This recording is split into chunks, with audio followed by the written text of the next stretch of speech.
Ambe afo kawalma don anyo do fo karo kari sofanato manadu ambe faso don wole ni kene belbenka bishuna anyi mabanan wole obono dado faso jokmana ma folo o joye oye Mohamed Alamin Diko secrétaire politique parti RDS Diko ambi fo ki walma don folka jmolbro ka nyesi shirfla febarma.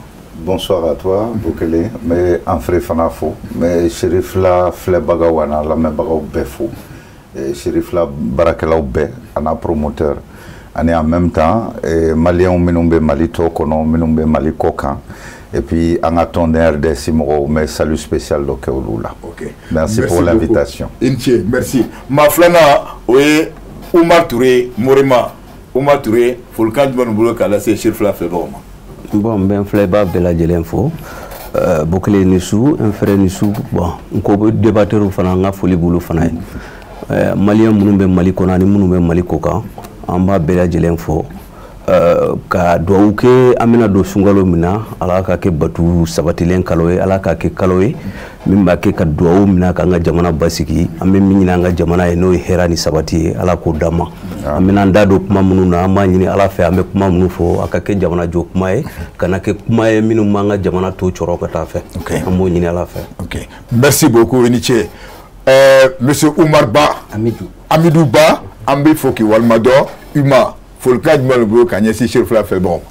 Alors on be Shérif la Fleba befo alla mele do mali fambe amardon amena domina ala ka kessa babaye. Ala ka faso jokuma douanda kono. Alors mogo no klo bana ala ka famnya nyuma ndo fena klo la. Allah sa wasa. D'accord, Uma Union pour le Mali. Parti politique do avec Mali kono ya ina sans fly. OK. Allah sa wasa. D'accord. Merci beaucoup Eniche. Manana oye Abdul Karim Konaté, promoteur d'école. Monsieur Konaté, folka djmalbro kanyesi Shérif la fait bon. Ma fo Shérif la femme be gan flèche ça ku bela jeleni sou ambi yasaka akli jaboke ni balon mo plateau kan anga la nyini ka fo ala kan ben sabama amen munu be kana me u ka famia ka fo ambian bi yasa anga famia soro anga jamana tagacho la be fulla suma fe ka chibla kaname akilla bi ala ba mbesa wama o yanga la nyini anga seka kuma nyuma ka bwanda ka do tlo kunandula mimba ambe sawama kanga jamana bo gelea kono ka jamana bla siranyuma kan o yanga la nyini ambe kuma dalenge ni o yesuina. Merci beaucoup Inche. Abouaka Traoré enflé Zanatigi folka djmalbro kanyesi Shérif la fait bon. Bokile ambe Shérif la télé Fleba Bela Jelenfo ya fo chugamna mawma sogole mana ni wakati na ambu fo ko walimando mi madame la ya fo karo karini ni wakati sera ambe wole bla mawma obsega na kuma kanu dado faso kungango kibara mbe jamana konna na kasega ambe baroke oka uba fo bamana kana ko ulute tigaka mangoya la fona duna misiri kono yi la bishina amena anda do femina oye parti politique ani société civile joro jumeye mi transition tagabulu la mi mato absega nye donc dabna do o de la bishina kosere sigatenna Bokar amadou fo donc bishuna ay amadam ni Mohamed Alamin Diko. Oui. Chez nous, Bokare Moufo. Mais c'est un gars qui m'a damné. Bessi mec en la me follow. Ingalibi Romna. Parti politique irait mouiller redouté. Ah. Parce qu'il faut que moi, cadre, parti politique irait Bokar. Ou qu'à Korodo, là, ni l'ingalimbi à Monsieur Gado. À Kanye Folkanye, parti politique mouiller redouté. D'accord. Parti politique qui est féminin.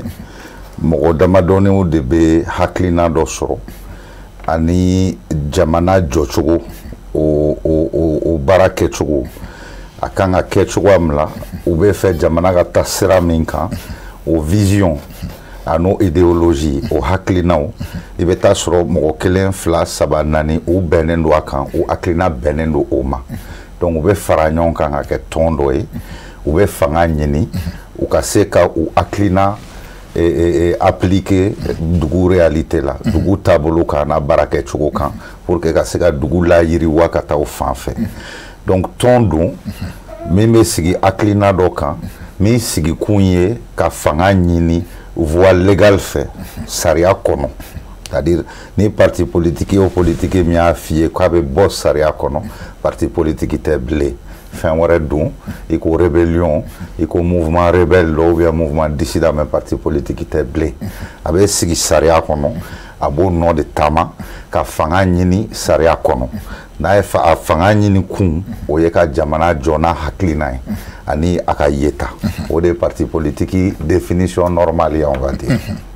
D'accord, Bokar, kɔrɔfɔ tɛ nin ye donc n b'a k'i la k'a fɔ o ɲininkali kelen Mohamed Alamin y'o fɔ donc an bɛna Morenma fan fɛ question posera Touré e bɛ se ka mun fana fɔ ka fara kan. Bon n bɛ se ka min fɔ ka fara kan ka parti politique ye jɛrɛ tɔn ye mɔgɔ minnu farakɛra ɲɔgɔn kan hakilina dɔ kan vision dɔ b'u la u b'o partager u bolo n'o waleyara jamana kɔnɔ o bɛ se ka jamana nataa ɲɛ. A bɛ se ka jamanadenw dɛmɛ a bɛ se ka jamanadenw la satisfait u bɛ fara ka ɲɔgɔn kan ka fanga ɲini parce que conquérir et exercer le pouvoir i bɛ fanga de ɲini fɔlɔ n'i y'a sɔrɔ maintenant e hakilina in u bɛ se ka waleya a kɛkun de y'o ye mɔgɔw bɛ parti fara ka ɲɔgɔn kan de ni hakilina dɔ ye an b'a dɔn k'a fɔ n'an bɔra nin sira in fɛ ka bɔ nin sira in fɛ ka bɔ nin sira in fɛ a bɛna hɛrɛ caya an ka jamana kɔnɔ gɛlɛyaw bɛ gɛlɛya la a bɛ se k'o wuli ka bɔ an ka jamana kɔnɔ o de ye adamadenw fara ka ɲɔgɔn kan k'u ɲɛ ɲɔgɔn na parti politique kɔnɔna na pour que k'u ka vision k'o lase fanga ɲini n'o ye ni fanga sɔrɔla k'o lawaleya. Bokar i y'o fana faamu donc Amidou Ba parce que n ye ɲininka Uma i y'a kɔrɔ fɔ an ye donc sisan o ɲininkali kelen aw ta bɛ se ka mun fɔ. Bon peut-être que an bɛɛ ka kumaw bɛ tali ka kelen na ni parti do parti politique do ale y'a fɔ cogo min o de do mais anw ta furancɛ b'an ni tɔw cɛ dɔɔni a fanba bɛ kɔ kan. On va partir, je peux dire qu'à 80% sigilen don jamana 56 ɲɔgɔn de la. U y'u sigi k'u hakili jagabɔ k'a ye vraiment jamana gɛlɛya bɛ jamana kɔnɔ. U dun u bɔra u taara garisɛgɛ ɲini de la. Gɛlɛya dɔw bɔra gɛlɛya la dɔw bɔra kalan na bɛɛ y'i hakili fara ɲɔgɔn kan. U ko sisan an ka jɛ an k'an tɛgɛ di ɲɔgɔn ma an ka faso lajɛ. Ta tugulen don faso la an ka jɛ an k'an tɛgɛ di ɲɔgɔn ma dilancogo jumɛn bɛ se ka k'a la. D'abord an tɛ député ɲini. Parce que an sigilen don kɔ kan bɛ baara la an tɛ maire ɲini mais an ka nafolo bɛ kana Mali la baara la donc an bɛ fɛ k'an da don jamana ko la alors Amidou n'i bɛ se ka min kɛ o kɛ en tout cas i jija i k'an dɛmɛ ka se ka an hakilila fɔ maliyɛnw ye an labɛnnen don a kama alors ni fɛn o fɛn bɛ kɛ i k'an soda la ni sport bɛ kɛ n b'a f'u ye u b'u ka dɛmɛ bila ka na ni coupe bɛ da n b'a f'u ye u bɛ wari bila ka na. En tout cas, on connaît vraiment Mali de on y follow parce que ni on mal la fia on ti la fia yete. Donc vraiment c'est flé anya tagatima ni fond fait que pour que anda ka se ka do malikola joro kay malikola on est prêt. Donc o de on wa toni amba kanyina sans fly on bolbol la kata yoro chama we nere invité ka extérieur la chine chama ambe kuma alors olu ta kɔni bɛɛ ta ye faso ko ye dɛ mais olu minnu bɛ kɔ kan olu n'anw ta i b'a sɔrɔ furancɛ dɔɔni b'a la anw de sigilen don Mali kɔnɔ olu bɛ kɔ kan donc olu kɔni ta vraiment u ni dalen don a kan u k'a sɔrɔ u kana sɔrɔ désormais u da ka don Mali ko la u ka jɛ u n'an ka jɛ ka baara kɛ ɲɔgɔn fɛ d'accord Bokar i m'ale fana ta ye donc Abdou Karim bon n b'a dɔn i fana bɛ se ka dɔ fɔ a kan e bɛ se ka mun fɔ e bɛ se ne b'a fɛ ka min fɔ n'an ko parti politique parce que kuma tubabu kan na parti politique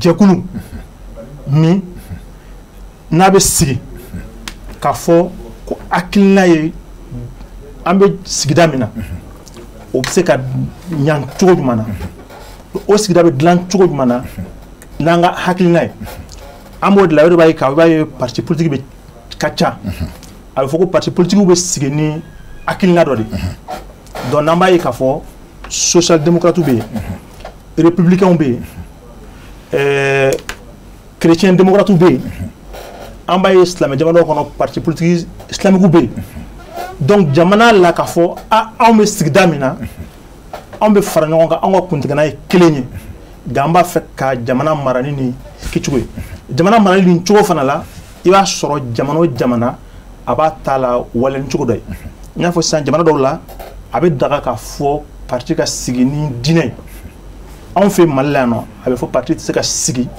ni diinɛ taabolo ye parce que an bɛ pays min na o ye pays la kɛ donc sariya de bɛ yen nɔ ko de bɛ yen nɔ olu kan ka kɛ k'a dɔn k'a fɔ fanga ɲini sira de don fanga ɲini sira fana bɛ fɔ ko kana kɛ diinɛ ko ye mais a bɛ fɔ fana ko ka fanga ɲini sira jumɛn parce que parti bɛ sigi o de kama n'an y'a jate k'a fɔ Mali n'i ye Mali taacogo jate minɛ ka daminɛ indépendance la ka se sisan ma an b'a ye Modibo tan na Modibo ka parti tun bɛ yen parti wɛrɛw tun bɛ yen o kɔfɛ Musa Tarawele nana parti tun t'a bolo coup d'état kɛra a sigira o kɔfɛ a nana don parti ko la o kɔfɛ an nana don démocratie la ka na multipartisme na k'a fɔ ko ka fɛrɛ parce que marali kɛcogo min don diɲɛ tagabolo don o diɲɛ tagabolo bɛ jate mun fɛ sisan k'a fɔ an b'a fɛ diɲɛ kɛ cogo jumɛn sini ma sinikɛnɛ parti bɛ sigi n b'a fɛ ka Mali a bɛ bi la sini ne b'a fɛ a kɛ cogo jumɛn na donc o tɛ k'a fɔ ko élection dɔrɔn parce que élection ye sira de i bɛ se ka fanga la sɔrɔ sira min fɛ élection bɛ jate baarakɛminɛn de n bɛ to k'a fɔ kuma caman n ko min ye fɛn gɛlɛya parti bolo généralement Mali la parce que an kɔnɔ ko kuluba o ye baara bannen kuluba ye baarakɛminɛn de ye yaasa hakilina min bɛ parti politique la n'i sera kuluba i ka se ka la waleya parce que baarakɛminɛn de t'i bolo n'o baarakɛminɛn dir'i ma i bɛ se ka baara kɛ n'a ye cogo jumɛn na donc parti politique olu bɛ élection ni minnu bɛ fɔ o ye minɛ u bɛ minɛ de ɲini yaasa n'u ye fanga sɔrɔ u b'a fɛ Mali ka dilan cogo min na u b'a fɛ diɲɛ ka boli sira min kan n'a bɛ fɔ o ma ko courant politique donc o ye hakilina de ye diɲɛ bɛ kɛ cogo min na sini ma sinikɛnɛ donc ne bɛ se ka min fɔ parti politique ko la o ye nin yɔrɔ ye. d'accord Bokar bi su in na vraiment an y'o de fɔ il fallait que an ka aw ɲininka parce que caman bɛ yen parce que don o don an bɛ politicien wele ka na mais faut que politicien yɛrɛ k'o yɛrɛ ko fɔ parti yɛrɛ mun yɛrɛ i y'a faamu donc vraiment n b'a dɔn mɔgɔ caman ye faamuyali sɔrɔ n bɛ ɲininkali tɛnku e la sisan. ok baasi tɛ Diko n bɛ ɲininkali min kɛ e la bi bi in na Mali bɛ camancɛ fanga kɔnɔna na n'i ye jateminɛ kɛ o camancɛ fanga in bɛ sen na nin t'a siɲɛ fɔlɔ camancɛ fanga ka na an ka jamana kɔnɔna la ɔ ni camancɛ fanga nana sisan cogoya min na a bɛ se ka baara bɛ se ka kɛ an ka ɲinini nasira la e yɛrɛ bolo parti politique jɔ sen k'a ka fɛn jumɛn de min b'a to maa minnu bɛ camancɛ fanga kɔnɔna na a baara bɛ se ka ɲɔ bolo. d'accord ɲininkali diyara n ye vraiment juste sani n ka jaabi a kun ka di n ye ka monsieur Ba ka kuma dɔ compléter par rapport à diaspora mɔgɔw u ka député ko n'u u ka conseiller ko. C'est vrai que je suis un sujet, mais c'est intéressant jusqu'à comment compléter quoi. Il y a une constitution courant mimenabo. Amogo chama nous fait au cas député akedo ani conseil akedo di chambre flana mimena créé dobe mi ou le sénat a do ka di diaspora mogoma. Donc au sevena constitution kono. Donc ni constitution courant voté là oui.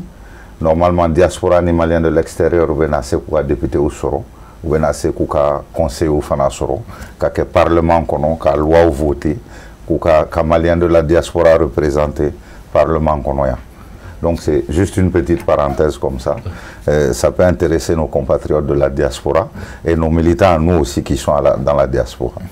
Donc ka segiga nyingalma effectivement François fanga wati doye fin chama mi faamuyalen don fanga basigilen la olu bɛ ɲɔngiri dɔɔni farancɛ fanga tuma la mais justement n'i ye an fana ɲininka ne tɛ se ka kuma parti politique bɛɛ tɔgɔ la n'u y'o kɛ déjà o ye yɛrɛbaya dɔ ye o fana ma ɲi de toute manière autorisation fana tɛ n bolo n bɛ kuma an ka tɔn de tɔgɔ la RDS tɔgɔ la n'i y'a ɲininka farancɛ fanga yɛrɛ de tuma ye parti kan ka yira jamanadenw la k'u bɛ baara la u bɛ k'u cɛsiri ka tɛmɛ hali fanga basigilen tuma kan parce que farancɛ fanga ye waati dɔ ye jamanadenw bɛ se ka siran dɔɔni an bɛ ka taa min est ce que an taabolo ka ɲi est ce que dugu gestion ni dugu bɛ ka minɛ cogoya min la faamaw bolo est ce que o ka ɲi donc o waati de la an minnu ye parti politique mɔgɔw ye an kan ka yira an ka tɔndenw la ani mɔgɔ minnu yɛrɛ t'an ka tɔnw la jamanaden tɔw la an kan ka yir'u la ko si an bɛ yen hali n'an tɛ fanga la an bɛ surveillance la an bɛ jateminɛ la an bɛ accompagnement la an bɛ ka fɛn kɛ min b'a yira faama kuraw la ani kuntigi kuraw la sira ɲuman ye min ye sira kolon ye min ye an bolo ani an bɛ ka jamanadenw ka intérêt préserver cogoya min na donc ni kun bɛ baara kɛ siɲɛ 100 i b'a kɛ siɲɛ 1000 en tant que parti politique an ka faamuya la furancɛ fanga la parce que c'est une période très dangereuse waati min don fɛnw yɛlɛma ka di fɛnw dafiri ka di fana ka tɛmɛ fanga basigilen kan mun bɛ se k'o ɲɛ mun bɛ se k'o kɛ k'o tɔ ɲɛ ka furancɛ fanga tɔ ɲɛ parti politique ka apport ye jumɛn ye k'a fɔ furancɛ fanga autoritéw ye là l'autorité actuelle par exemple nin transition autorité aw ye nin min kɛ bi a ɲɛna kojugu nin ka ɲi Mali ma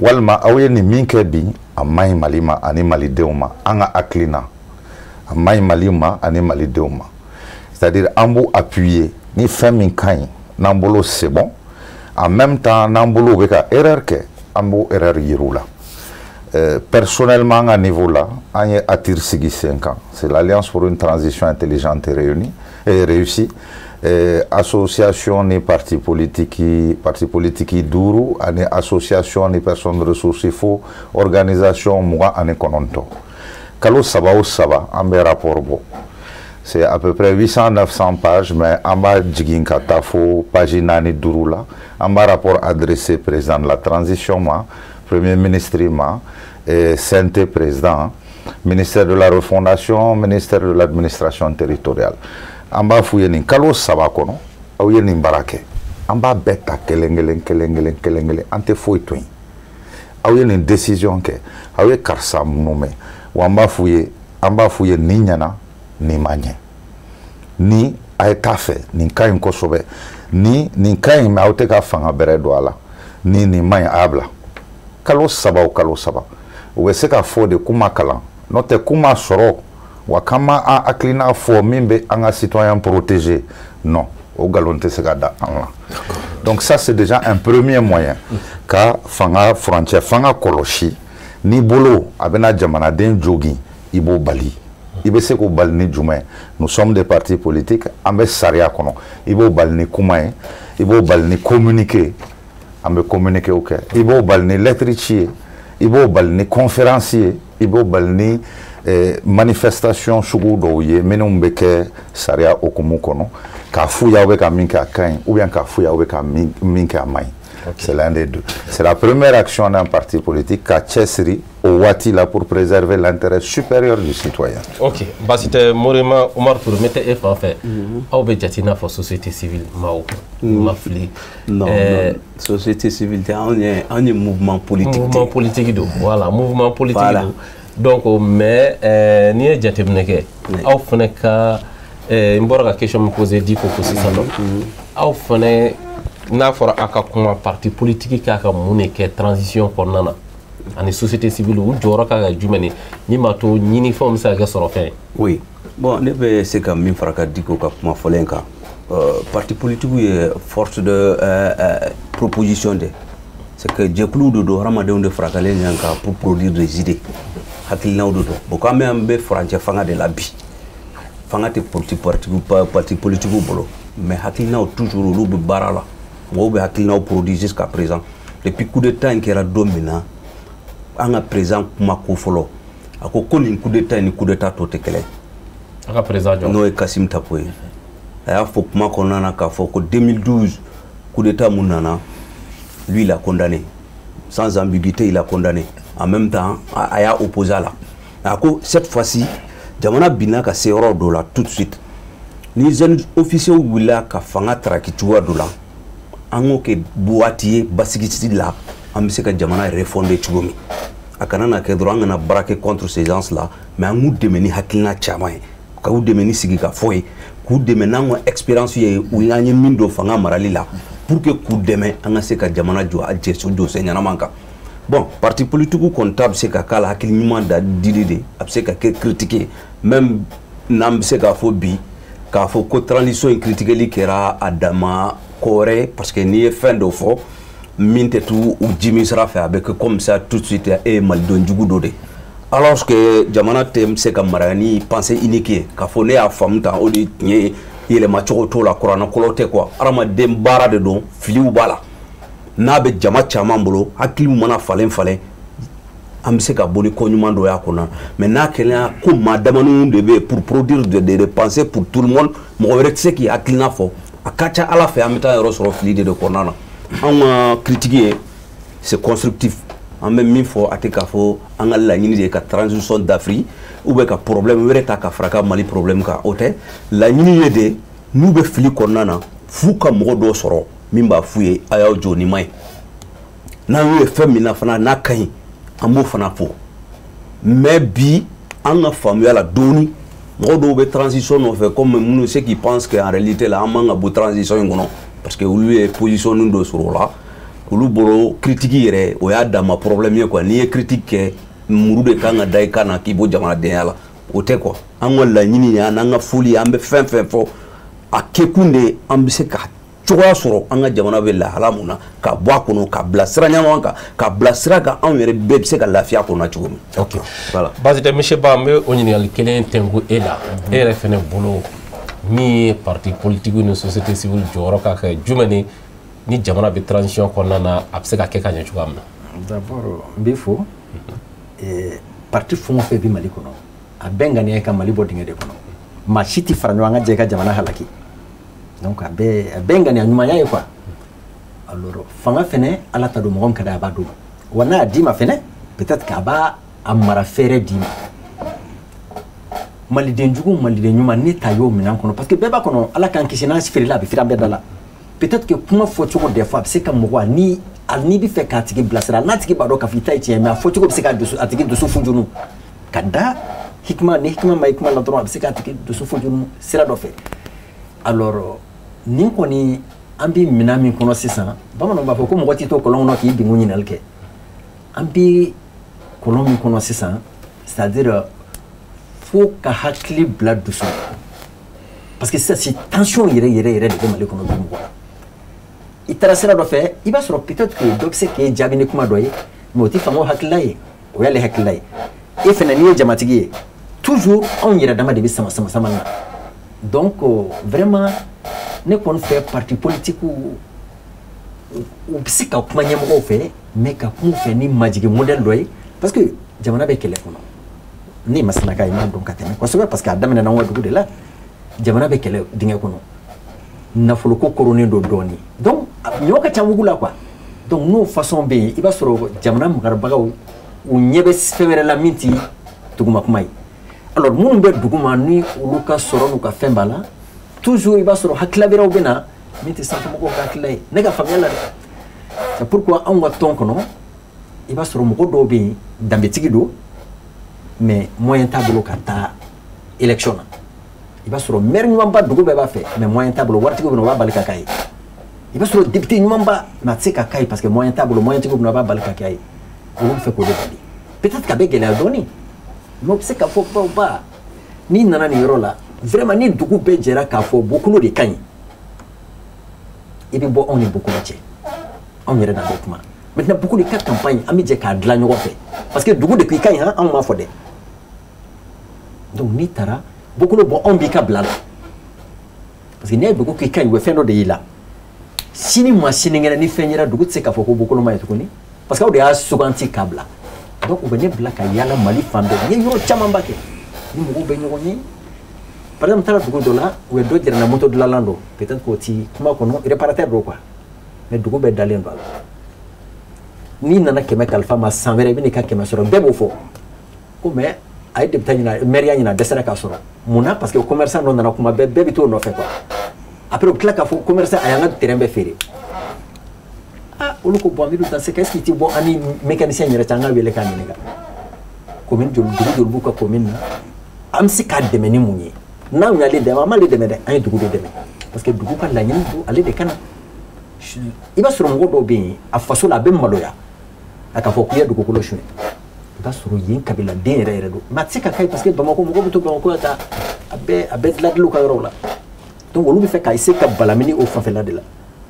donc u bɛ fɛ k'u ni n'u ka nafolo don o sira fɛ donc peut-être que fɛn kuma a faamu ne kan tɛ kota ma fɛn na mais olu fɛ an ka taa dugu la an ka dugu mɔgɔw ɲininka député ka taa dugu yɛrɛ la duguladenw k'a choisi olu bi moyen don a tigi la k'a dɛmɛ a ka se ka kɛ a ka localité ka député ok o de ye ne ka basi tɛ an bɛ tila ka segin ka n'i ma o b'a to Konate n bɛ taa e ma n b'o ɲininkali kelen fana tɛnku e la e yɛrɛ kɔni bolo min ye société civile ani parti politique u jɔsen ka ka kɛ jumɛn ni min ye camancɛ fanga dɛmɛni la min b'a to an bɛ bɔ o gɛlɛya kɔnɔ n ka kuma kɔnɔ n kun ye min fɔ n ko parti politique ka sigikun ye mun ye hakilina de bɛ ta ka jamana bɛ se ka dilan cogo jumɛn sini ma sinikɛnɛ bon n'i ko camancɛ fanga ka fanga ye mun de ye a sigikun ye mun de ye gɛlɛya dɔ de nana camancɛ fanga nana kɛ donc n'a fɔra camancɛ fanga o kɔrɔ daminɛ ni laban de b'a la a ka baara dɔnnen don a kan ka ko dɔ de kɛ yaasa ka bɔ gɛlɛya kɔnɔ ka taa bila wagati wɛrɛ la donc jamana jigira k'a fɔ ko ko jamana bɛ mara ni fanga ɲini sira de ye n'o ye élection ye donc camancɛ fanga ka baara fɔlɔ o ye ka élection organiser filanan ye mun ye a nakun ye jumɛn de ye parce que gɛlɛya dɔ bɛ Mali kɔnɔ bi n'an ye Mali ka ta o ye k'a fɔ an nana bɛn ni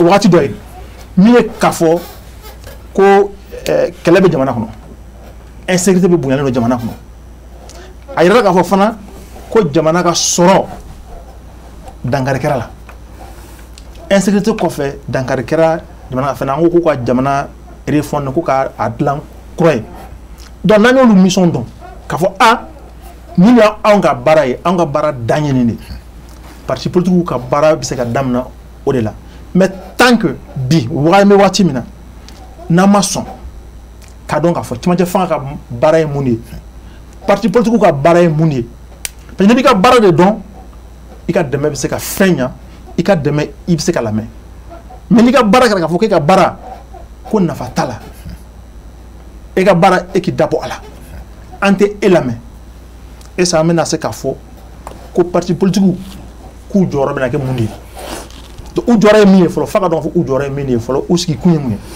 a bɛ komi société civile fana an ye parti politique ɲɛfɔ société civile ye mun de ye parce que n'i ye jamana ta jamana bɛ mara ni sen saba ye fanga ani nafolo bɛ labaara cogo min na olu fila pour ka se k'o équilibrer société civile ka baara o de ye k'a dɔn k'a fɔ e bɛ fanga la nafolo bɛ yen o bɛ se ka fara ɲɔgɔn kan cogo jumɛn ka se ka jamana labaara an ka se ka jamana ta ɲɛ donc société civile e ka baara ye ka se ka pouvoir de équilibrer donc e man ka kɛ maa ye maa min bɛna don élection kɔnɔ maa min bɛna don k'i bɛ fanga ɲini ou bɛ ka fanga yiriwa tintin e kan ka kɛ fɛn de ye gɛlɛya bɛ nin yɔrɔ la a ye nin gɛlɛya in bila a ye taa yan fɛ n'aw ma aw sigikun ye min ye n'aw m'o kɛ anw bɛ bɔ anw b'a fɔ a tɛ ko cogo la donc o société civile ka baara donc sisan n'an ye société civile ka baara dɔn ka parti politique ka baara dɔn bi baara ye mun de ye fɔlɔ ye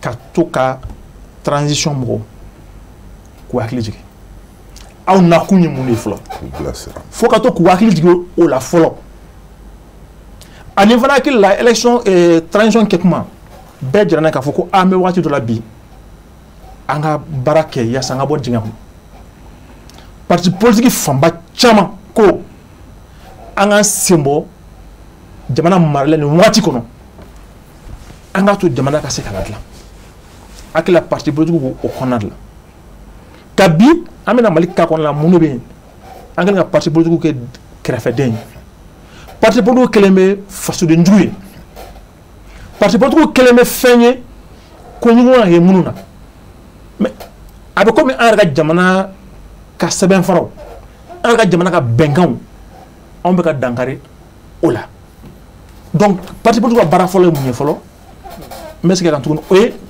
ka transition mɔgɔw la hakili jigin fɔlɔ u nakun na filanan bɛ min fɔ o ye an ka se ka baara kɛ yaasa an bɛ gɛlɛya min kɔnɔ an ka bɔ o kɔnɔ o baara bɛ kɛ cogo jumɛn o ye fɔlɔ ka kɛ éveil ye an ka constitution an ka charte ka se k'o labaara parce que jamana o jamana n'i y'a ye an jiginna ka se nin kɔnɔna la parce que an y'a ye k'a fɔ an ka jamana ka sariyaw jamana ka sɛbɛnfara minnu bɛ yen an m'u bonya an ma baara kɛ n'u ye o de y'an bila jigin kɔnɔ n'a nana transition kɔnɔ transition fana sigi kuma ko an bɛ jamana mara ni nin sɛbɛnfara de ye an bɛ jamana mara ni nin bɛnkan de ye n'o bɛnkan fana n'o ma lawaleya o kɔrɔ an bɔra jigin min kɔnɔ an bɛ jigin o jigin kelen kɔnɔ donc parti politique ka baara kɛ mun ye toujours ka hakili jigin kɛ ka hakili jigin ka fɔ sɛbɛnfara in ka labaara sabanan ye mun ye n'u welela fɛn fɛn na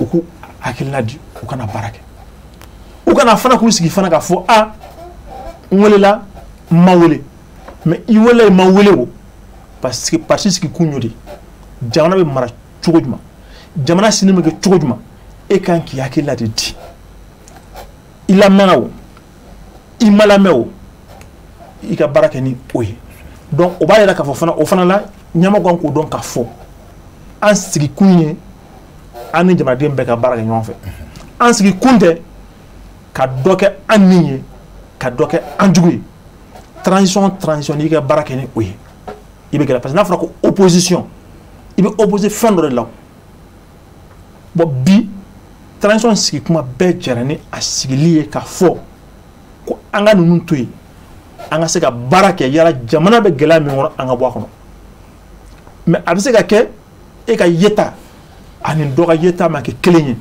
donc an ka ɲini k'a dɔn k'a fɔ bi fɛn fɔlɔ min b'a gɛlɛya min b'an kan o ye ka fana dɔ kɛ maliyɛn ɲuman ye ka dɔ kɛ maliyɛn jugu ye an ye dɔ ka kuma ta n'o ye kuma fɔ an b'o kuma kɛ kuma jugu ye dɔ ta an la ye kuma jugu fɔ nka a ka kuma kɔnɔ a bɛ an tanu an k'o fɛ bamanankan na kuma dɔ bɛ fɔ kuma bɛɛ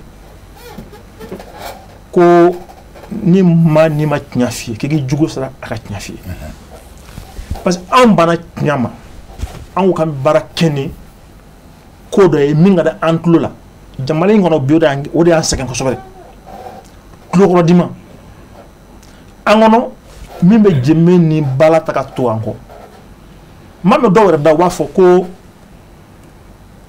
ka a kɛra cogo o cogo san finna o san jɛra o transition in olu b'a dɛmɛ non dɛmɛ t'o ye o dɛmɛ fɔlɔ ye mun ye fɔlɔ karisa i ka nin ka ɲi karisa fiɲɛ bɛ nin na karisa nin hakili nin man ɲi yɛrɛ de nin bila n'o saba jɛ o jɛ n'o tɛ ni maa ma ka jɛ kɔnɔ siran o tigi ɲɛ o tigi tɛ fɛn wɛrɛ ɲini na a yɛrɛ ka tɔnɔ kɔ a yɛrɛ ka nafa kɔ mais a ɲɛ tɛ ka sini na a ɲɛ tɛ jama ka sini na mali ɲɛ b'a ka bi de la donc an bɛ min fɔ société civile ani parti politique ka kuma kan ne bɛ se ka min fɔ o la o ye nin dɛmɛ yɔrɔ ye. Bokar i ma ye n'i ye kɔrɔfɔn bɛɛ ta k'a lajɛ munna n ye question dɔ poser a daminɛ parti politique yɛrɛ ye mun ye i y'a faamu voilà donc n'i ye kuma nin bɛɛ ta k'a lajɛ bi bi in na Alamine n'an ko an b'a yɛrɛ ɲininka en tant que a ka parti LDS e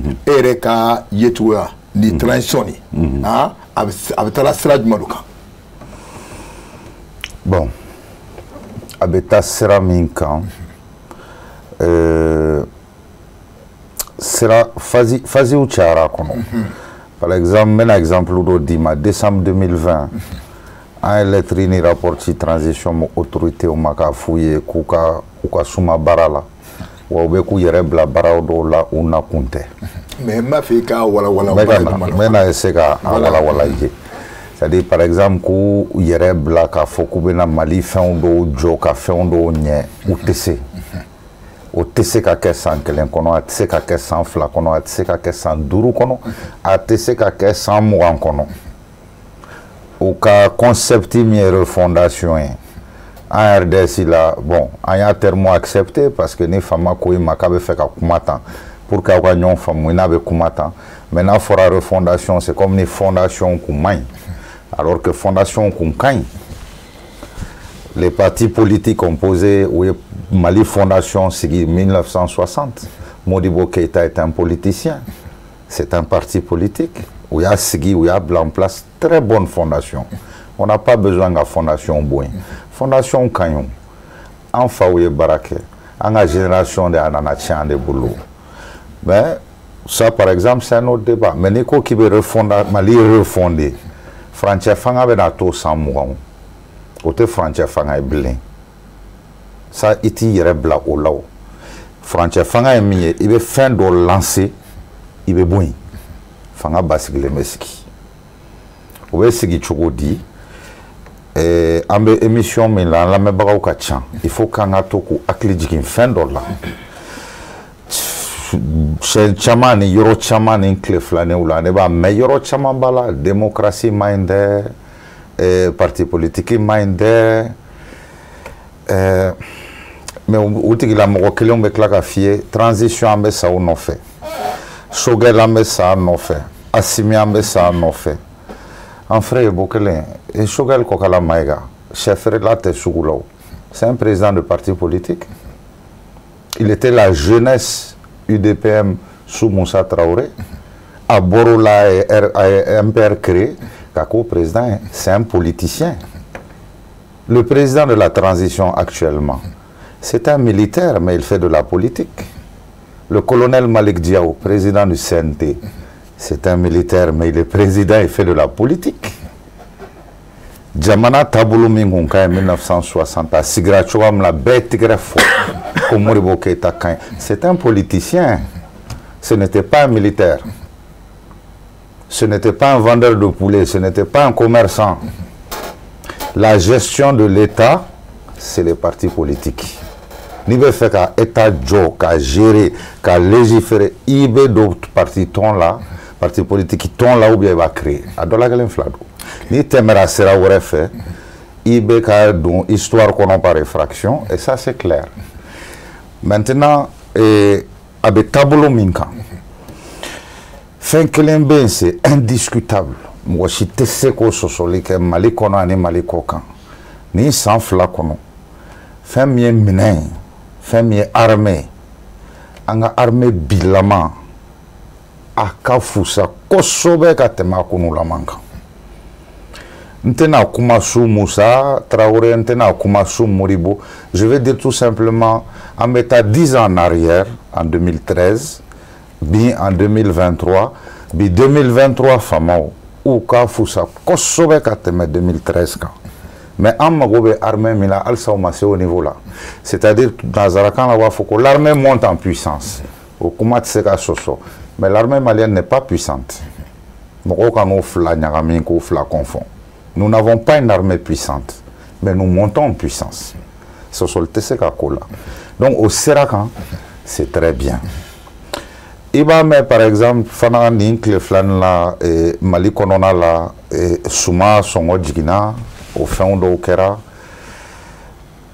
Il y a 3 mois, c'était plus cher. Dans la continuité au Tedjati, c'est-à-dire Kalo Fla, Kalo Saba, Souma, Djigna, Souma, elle est là. Au Tesseka Djatiko, autorité ou Barala, ou Beka, moyen dit Sénégal, ou Maka Barake. Mimbe Djatio là, c'est sur plusieurs années. C'est-à-dire que mars 2023, mars 2022, mars 2021, nous, Sanyo Kilo Kouye Djolié, Sanyo 50 Boré Kouye Djolié. Na Djigna ni sans Sabanani Dourou Beka, ça veut dire que Barado Beka. Pour le moment, en a priorité sécurité, la canali, ambo sera nyumanka. Tout c'est compliqué. A tekanya kosobe au boulot parce que au tese ka fembeke. Éducation, promoteur d'école privée, en kumala, monsieur Konate Beseka a fait rien. On a 2 semaines de grève là. Parce que au salon wari dafala madouma, ou nina dafala ou nina war fana madouma. Gouvernement m'a versé. Électricité, je pense qu'il y a un flébara qu'on va dans le courant et pourtant, machine on est groupe ou nana. Jamanat seka jo clé en sonoma. Odeato, ambeto ka fouiller. Au kana pressé ka kuma. Au djougou ye follow ye mogomenumbe boka kuma ka soro bara o make. Parce que l'eau de claque au quel galon de la ou bien canfla fola ou. Au kana pressé ka kuma. akana bara sigiya kunkan min taw ka bara frontière fanga objectif kelen fla saba ibo nyanabo ibeta u tableau ou kal objectif minumbe mi la canalier nous au RDS nous sommes très contents. Le front social on va estimer qu'ils ne se sont pas assez occupés de ça. Le plan de riposte contre la vie chère, nous estimons que Choguel est mis en place Salon, ça a été un échec. Ça a été un échec. Choguel est un homme politique, président de parti politique. Je suis un homme politique, je représente mon parti politique. Je parle en tant que politicien de ce qu'un politicien a fait. C'est un échec. Il faut que, à fin de éducation à Tchessiri, santé, bébé Gabriel Touré, Grèvouko, Kalama, Ani Point Jeta, Ani Mouna. Vraiment, nous en sommes conscients. Mais, minimum de bien, sécurité c'est très bien. Toi, nous concentrer à Kanfana. Fonctionnaire, nous saralendo barakama ou fana kuka barake. D'accord. Mais nous avons dit Bokar, ni ba fait ka tengu ala, ça n'anga le tuer. Et comment nous faut be aux femmes. Mais est-ce que Bibina, Amouatimna, est-ce que ce pouvoir militaire est prêt à donner le pouvoir aux partis politiques? Mais les partis politiques ont déjà le pouvoir. Comment ça? C'est-à-dire, Malion Befili la fin de Fanala. C'est-à-dire, si nous pensons que Fanga est militaire ou Dorontaï, où est Filio? Fanga est militaire ou Dorontaï. Mais Fanga de John Boulame Watim Nabi. Président est militaire. Premier ministre est Djoumen. Civil. Civil Dorontaï, parti politique, président. Sente Falen au John là.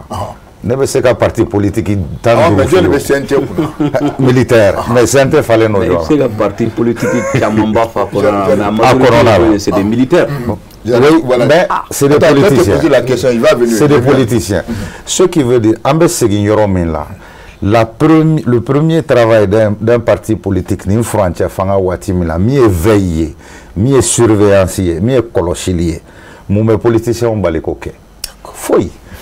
Et na am temara ni plateau reka adu neni centre représentant document. An kume ka nga projet de société fort. On est fait misali do ta yurugu kola. Au projet de société, on a vu que on est fait ta konoka et c'est gagnonake. Parti politique, tu ne peux pas dire que tu n'es pas impliqué dans quelque chose. Alni sigi qui m'a baraqué, tu seras responsable parce qu'il sigi m'a baraqué.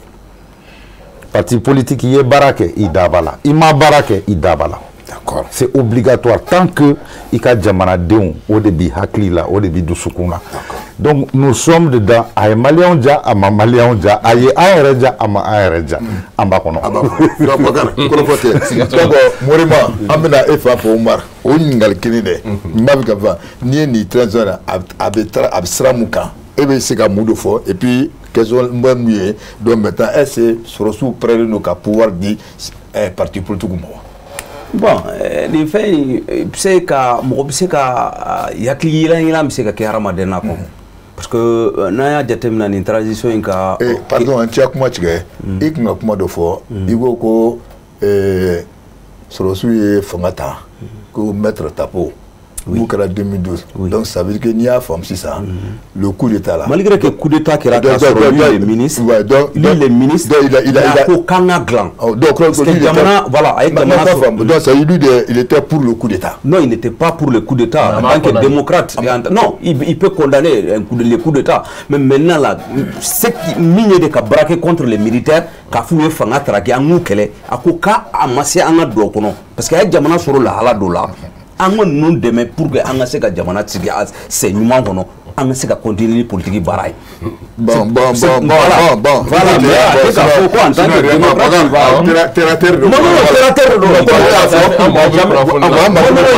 il va jamais prôner un coup d'état comme tu as dit bon quoi nous 2012 là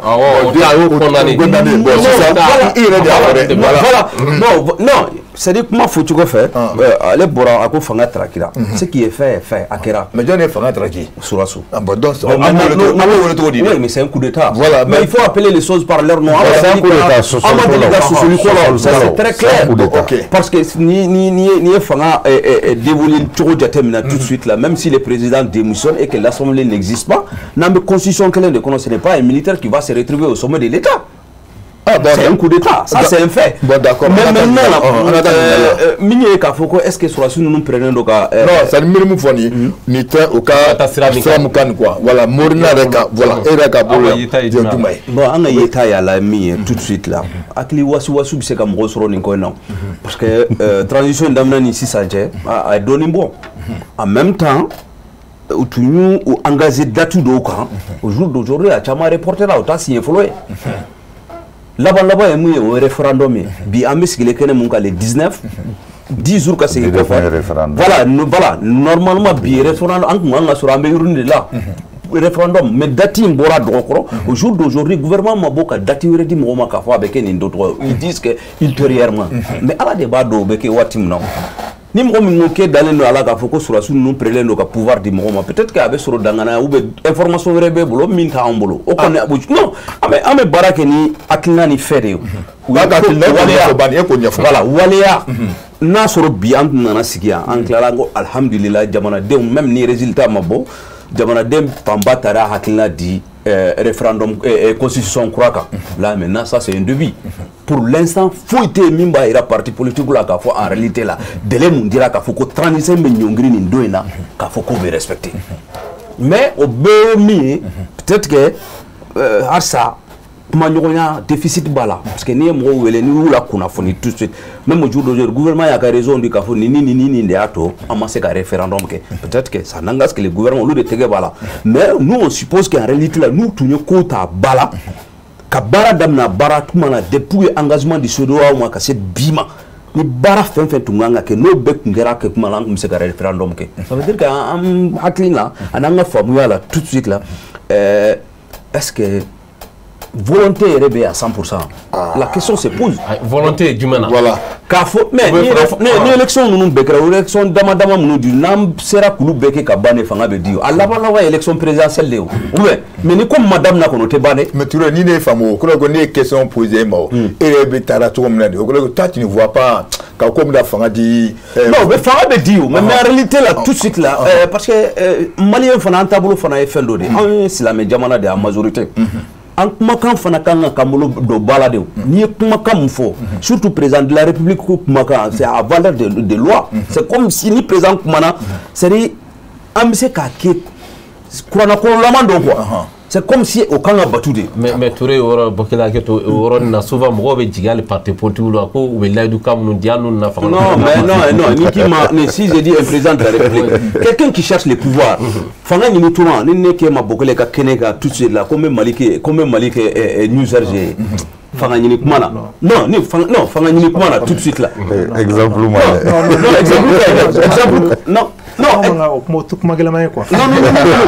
parce que non, ne bɛ engagé fɛn dɔ kan. Non, ne bɛ engagé fɛn dɔ kan. Non, je m'engage sur quelque chose. Ni nana fanga la. Ni nana fanga. Kuma kolon de ka gɛlɛn parce que i bɛ kumakan min fɔ k'i ka bɔ a sira. N'i k'a bɔ a sira fɛ. C'est pour cela que parti politique souvent u bɛ kuma dɔw fɔ. N'u nana fanga la u t'a bɔ a sira. Parti politique dɔw.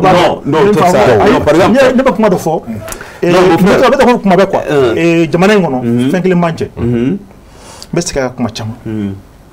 Ɲama i jawalen tɛ ka kuma mais ɲama n'i kumara i kumakan o la batoli ma wajibi bilen de donc ɲama o tɛ président kelen ye ɲama dutigi ye ɲama ye i ka baarakɛyɔrɔ ɲama i ye ɲama de kɛ i ka baarakɛyɔrɔ la i ka parti ɲama i ye ɲama de. Ok. Donc maa o maa n'i ye kuma fɔ kumakan di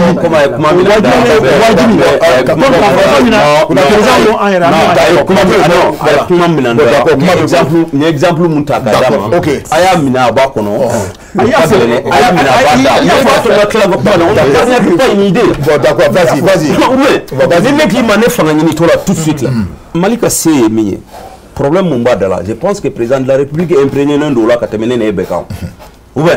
Avant de venir au pouvoir tout de suite, engagement de il se tout de suite la minute blala minana e ba do ka fo au cette jamana yo.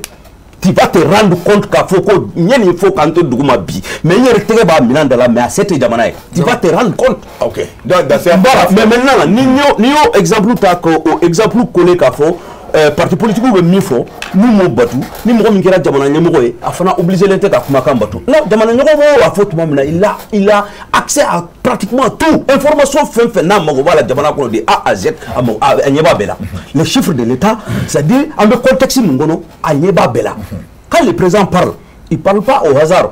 Au préalable, là, il travaille avec des conseillers et autres là pour dire en réalité, on sait que l'élection tenue, date du mangono. Transition, il sait que date du mangono. Au chronogramme, ni bara BDBK Canada, les nyokoro, ni benkero beka, avec beau de tout le monde, dangania la ni kafo, ni beba ni watina, avec madine là. Mais là, là, normalement, minkan na to, kumakanga walea, au moins fana ba le boulot. D'accord. Mais tu sais que comme ni manine de kumana peut-être douguma.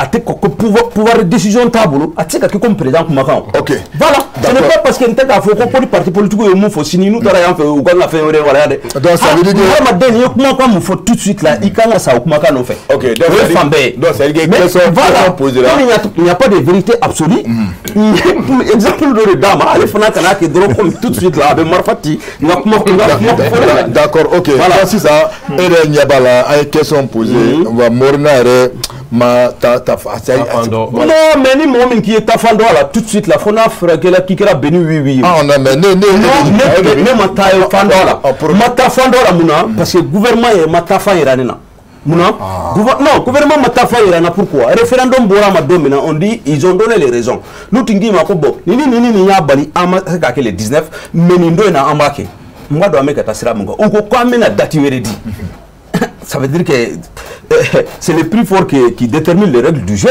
D'accord. Décision boulot de boulot. Donc ça veut dire que Bogar, donc je crois que quand tu vois, est-ce qu'il y a fort, est-ce qu'ils sont prêts à donner le pouvoir? Parce qu'avec Taratoumna, voilà,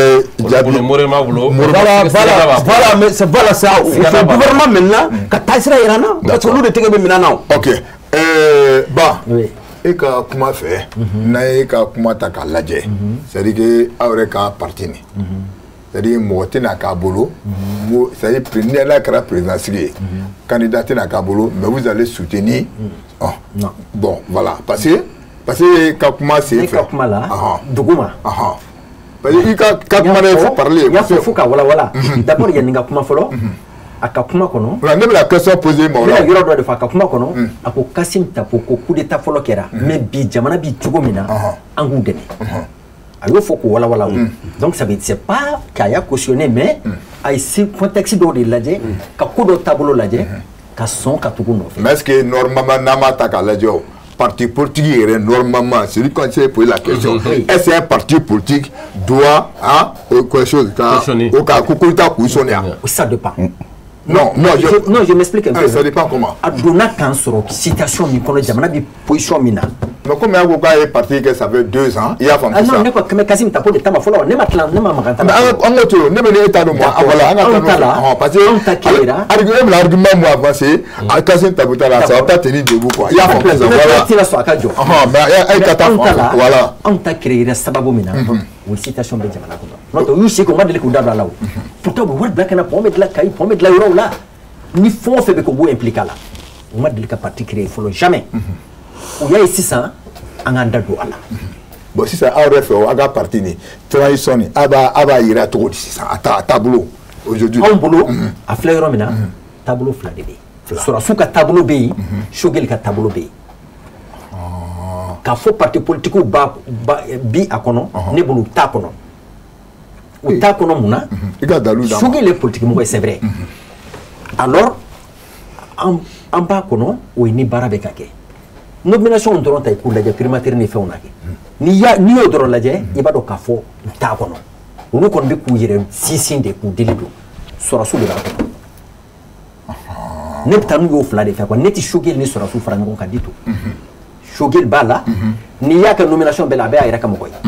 Abe chargé mission aka vidéo na ka fa bonde ta toujours pour placer ati façon joyo donc si ça donne ne bi sura suka côté là moi bibi non ne sura suka côté là mon ami sura suka côté là on y a fort kan debo fen chama ka nya fie ngone masela kai nya fie nya mi nyela nya yi diku nana dugu je lebi me ka suri mame iba me quoi taxi bloqué kara yoro là d'abord adma munana akote mali bolo ka foro ne bolo fɛn diko dasera kuma ma n y'a ye k'a fɔ an ka armée bɛ ka jeli bɛ ka don o ye sɔrɔsiw ka côté dɛ mais ninnu olu bɛ ka après sɔrɔsiw de préparer Sogɛli n'a ka mɔgɔw parce que a bɛ k'a ka dili don ka taa a bɛ k'a ka dili don ka taa n'a bɛ taa mission na i b'a sɔrɔ a yɛrɛ limana minnu bɛ yen ni kologɛlɛnw don a b'olu tugu a nɔfɛ ka taa mɔgɔ tɔgɔ fɔ man di n y'a ye mouvement caman créer a bɛɛ ale ka logique de ah d'accord mais Boubacarou donc n'i y'ale ka kɔrɔfɔ faamu sisan ne b'a fɛ k'i ɲininka yɔrɔ min na mais comme i y'a fɔ sɔrɔsiw bɛ côté e bɛ sɔrɔsiw la quoi mais bi bi in na o sɔrɔsiw yɛrɛ est ce que n'a fɔra e ɲɛna bi est ce qu'ils sont prêts à donner le pouvoir au parti politique n'anw bɛ ɲininka n'aw ko a bɛ ne ɲininka alors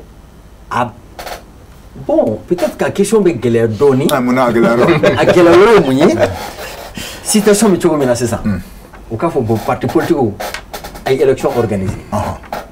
Mais c'est pas les partis non, non, non, non, on dit élection organisée. Ay élection organisée, on a élection.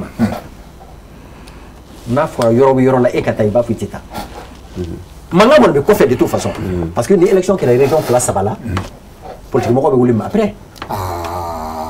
Manga mita wuli chogo bela parce que élection c'est kake yoro chamu élection c'est kake.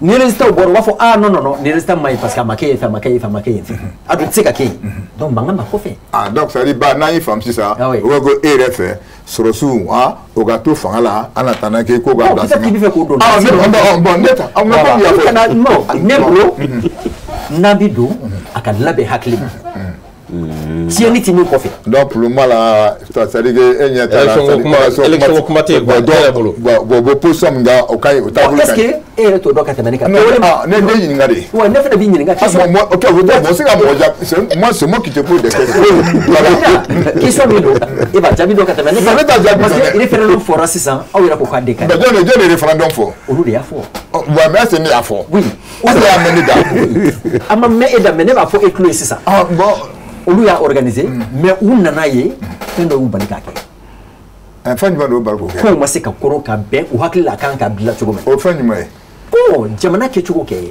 mankan bɛ ka na yɔrɔw bɛ ka minɛ mais e ko yɔrɔ bɛ ka libéré yɔrɔ bɛ ka minɛ yɔrɔ bɛ ka libéré i m'a faamu ko fɔlɔ dugu tun fara ɲɔgɔn kan na dugu jeni cogo min i t'o mɛn oui est-ce que i b'o mɛn non o ye ɲuman ye o ye ɲuman ye n'o banna an ka laɲini fɔlɔ i kun t'a mɛn k'a fɔ dɔrɔn caman bɛ Mali bolo oui monsieur Ba e ka yeta la non e ka yeta la e bolo maintenant ninnu bɛ ka taa taabolo min na élection kuma yɛrɛ de ka jɔ fɔlɔ donc an k'a to jamana ka basigi fɔlɔ wa bon a fila bɛɛ b'a kɔnɔ a ka gɛlɛn dɔɔni parce que ne bɛ ka kuma ni n ka yɔrɔ localité de cogoya ye o non mais localité ye cogo ye mais i ye parti localité in ti i ka yala la monsieur Ba i bɛ parti dɔ de kunna maintenant i yɛrɛ bolo sisan parti taabolo la aw ka hakilina la maintenant sisan parce que i bɛ e yɛrɛ to yen nɔ e ye yalali min kɛ aw ka hakilina la o aw bolo a ka to tan ninnu ka se ka yɔrɔ bɛɛ basigi fɔlɔ élection ka sɔrɔ ka kɛ mɔgɔ t'o basigi wagati dɔn mɔgɔ si tɛ se k'a fɔ bi k'i bɛ élection jamana basigi kuma dɔn donc e bolo élection tɛ se ka kɛ wa ne bolo a man kan ka kɛ sisan an b'a fɛ ka mun dɔn le parti UMA i y'a faamu donc UMA ka position ye jumɛn ye i y'a faamu sisan donc tu viens de dire an ye question fila de poser ma fɔlɔ o ɲɛta nin e bɛ se ka a bɛ taara sira min kan a ka hakilina ye jumɛn a la i y'a fɔ i y'a fɔ i ko côté fila il y a le côté militaire côté politique côté politique i t'i da don o la i commencera k'i ka dalilu dɔ bɔ k'a bin bon ça c'est mais côté militaire i b'a fɔ c'est comme tu soutiens le côté militaire o côté militaire nin sisan an y'i ɲininka sisan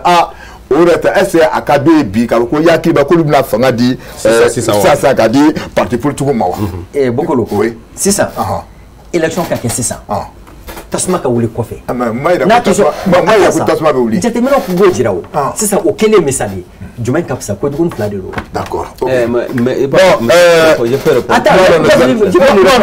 c'est-à-dire que chacun a donné son truc kuma dir'i ma i y'a faamu sisan voilà donc i ka fɛn di y a pas de problème on va revenir à quoi an bɛ taa Abdul Karim fan fɛ o question fila nin dɛ Abdul quand tu vois les transitions a bɛ taara sira min kan et ka ye cogoya di et puis maintenant est-ce que deuxième question ni est-ce que sɔrɔsiw ninnu mun b'an kunna nin est-ce que réellement la a b'u kɔnɔ ka pouvoir fɛngɛ ma n ye kuma dɔ fɔ n ka kuma kɔnɔ n ko transition ka baara ye mun ye o ye ka se ka an bɛ gɛlɛya min kɔnɔ ka se ka fanga di ka jamana basigi ka tila ka fanga di politikimaw ma parce que an bɛ ka jamana an bɛ ka min fɔ bi charte constitution an ko refondation ni wa jamana sigi sen kura kan sɛbɛnfura min bɔra jamana sen kura kan a fɔra ko fanga ɲinini sira kelen dɔrɔn don ko kalafili parce que an bɛ ka élection fɔ souvent an bɛ kuma dulon fan dɔ la quoi n'a fɔra kalafili donc kalafili arrondissement bɛ yen nɔ député taw bɛ yen sénat bɛ yen président sigi bɛ yen a bɛ daminɛ ni référendum ye o constitution jamana sɛbɛnfura belebeleba mun fɔ tuguni ko coup d'état ye crime ye min yafa tɛ se ka kɛ min ma donc an yɛrɛ bɛ ka refondation kelen min fɔ an yɛrɛ nin kelen fɔ an tila tuguni ko cɛmancɛ fanga ka to yen donc ça veut dire que an bɛ ka kuma min fɔ kuma ye fila ye an bɛ min fɔ an t'o waleya donc i ka ɲininkali la ko est ce que u b'a fɛ ka fanga di parce que n y'o fɔ kun min na o ye kumakan de ye quoi n ye nin fɔ ka da kumakan de kan parce que kumakan f'an k'o de jate fɔlɔ an bɛ ka kuma minnu fɔ an k'o analyser an ka baara kɛ ni o ye référendum o ye kalafili cogoya dɔ de ye o sinon kalafili don donc an ko ko jamana filɛ gɛlɛya min kɔnɔ bi jamana n'a ka ko gɛlɛya bɛɛ ko jamana sɛbɛnfuraba k'an bɛ se ka yɛlɛma don o la ko kalafili bɛ se ka kɛ ka maliyɛnw hakilina ɲininka aw sɔnna a ma wa aw ma sɔn a ma référendum y'o de ye o n sɔnna n ma sɔn donc o ye kalafili ye an ko bɛ se ka kɛ sisan n'an kɔni jɛra ko bɛ se ka kɛ sisan o kɔrɔ an bɛ se ka kalafili kɛ an ko o ɲɛmɔgɔ minnu fana fɔ tuguni u ko ko référendum ka a bɔra a ma ko mɛ u ka a laban n'i y'a jate u b'a fɔ kuma kɔnɔ ko a bɔra dɔgɔ kɔrɔ ko ga transition délai k'u b'a respecter a ye kuma dɔ fɔ sisan ko a y'a minɛ a b'a da a y'a bila a b'a kɔnɔ o kuma bɛ fɔ nin yɔrɔ in de la parce que kuma zanda fana bɛ bɔ a place de la u ko k'u bɛ délai respecter donc n'i ko i bɛ kumakan bato e tila tuguni k'i bɛ délai respecter ne tɛna fɔ fɔlɔ n k'u t'a respecter mais n ye min fɔ société civile ani parti politique ka baara ye mun ye ka éveil conscience kɛ k'u sigi k'a fɔ kuma bɛɛ a an bɛnna nin de kan dɛ a an bɛ ka taa nin sira kan jigiya b'an ɲɛ yan dɛ an tɛ nin sira kɔrɔ in ta an ka nin sira kɔrɔlen bila hakili la pour le moment u bɛ ka min fɔ an bɛ se ka baara kɛ ni min ye k'a fɔ u y'a fɔ k'u b'a respecter u bɛ na respecter mais anw yɛrɛ jamanadenw an bɛ kuma dɔ fɔ kuma bɛɛ ko politique mɔgɔw hakili la an ka kuma ninnu sinsin an k'u bɔ ɲɔgɔn na politique ɲama ani politique mɔgɔw n'an m'olu bɔ ɲɔgɔn na kuma dɔ la an bɛ fili sɔrɔ politique mɔgɔ ani politique ɲama danfara jumɛn de b'o ɲɔgɔn cɛ danfara ye min ye politique ye mun ye o ye jamana bɛ dilan ni se min ye e bɛ jate o kɔnɔna dɔ la e jɔ se ye mun ye politique ko la o ye ka jamanadenw la kunnafoni k'o baara k'a kɛcogo la Diko y'a ta fɔ ale ye parti ɲam secrétaire politique ye olu ka parti ɲama bɛ min kɛ olu y'o kɛ ba y'a ta fɔ Modibo y'a ta fɔ société civile fana kan ka ta fɔ n'i y'o bɛɛ fara ɲɔgɔn kan o de ye politique ye o mais ɲama dɔw bɛ yen ni minnu ma danaya la tile ɲama dɔw bɛ yen bi olu man ka kɛ an ka ɲama ye parce que u ma danaya baara kɛ u ma danaya la waleya nka ni e ye bere kelen ta ka bɛɛ gosi n'o bere kelen o ye fili dɔ ye bi an ka dɔn k'a fɔ politique ɲama a bɛ komi a fili b'an sɔrɔ kuma dɔ la diinɛ ɲama ani diinɛ olu tɛ kelen ye i tɛ se ka diinɛ ta k'i b'o la waleya ko diinɛ ɲama dɔ jigo ye nin ye diinɛ ɲama dɔ bɛ ka nin ko kɛ donc politique fana tɛ la ta jamana kɔnɔ k'i b'o la waleya ni dɔw ye dɔ ye kuma fɔ yan sisan n'an y'a ta an ka transition président a bɛ ka kɛwale min kɛ bi n'a ko k'ale sara k'ale jɛra a fan dɔ kɔ jɛna n jɛra ko ko kɔrɔ n da tɛ don a dumuni cogo la mais e tɛ se ka jɛ fɛn kɔ a bɛ don da min fɛ k'e da b'o la donc o y'a politique maro ye. n tunna o yɔrɔ la quoi e ka n tunna o yɔrɔ la ka walawala. transition président ko ale ka souveraineté montant ko a jɛra a dɔ kɔ mais a ye mɔgɔ nommé min b'o wari gérer a bɛ ko fondé ko aide sociale aide sociale du président de la transition non président sigi kun ye mun ye ka social de gérer o e tɛ aide kɛ o président kan ka baara de kɛ i tɛ aide kɛ donc f'an k'olu dɔn k'olu bɔ ɲɔgɔn na politique don ɲɛma bɛ ka politique kɛ bi. donc ni ne ye faamu sisan o ka nɔgɔ bɔ kuma na il faut voir droit au butin misali la an b'a ye sisan il y a une dame i y'a faamu mun bɛ yala ka forage nu sigi k'a fɔ ko vraiment c'est don Assimi an b'a fɔ a tɔgɔ ma don Assimi tu donc e bɛ ni o wari nin o a jɛra mun kɔ donc o kɔrɔ ye ko a wari nin a ma jɛ wari nin kɔ wa. a ma jɛ wari kɔ n delila ka fɔ plateau caman kan n jɛra wari kɔ a bɛ taa trésor de la trésor de b'a décider wari kan ka don da min fɛ. mais e ka dalu est ce que dalu b'e bolo k'a fɔ ko a jɛra mun kɔni est ce que a ma bɔ. o de fɔra ayi o kelen de fɔra ne tɛ kuma k'a fɔ fɛn wɛrɛ don. mais c'est bon parce que o kɔrɔ ye min ye ko fond de solidarité a jɛra kɔ mais a b'a donni de la o de fɔra ale de bɛ k'a gérer hôpitaux jɔra n'i y'a jate n y'a ye image dɔ la a ye n dusukun wasa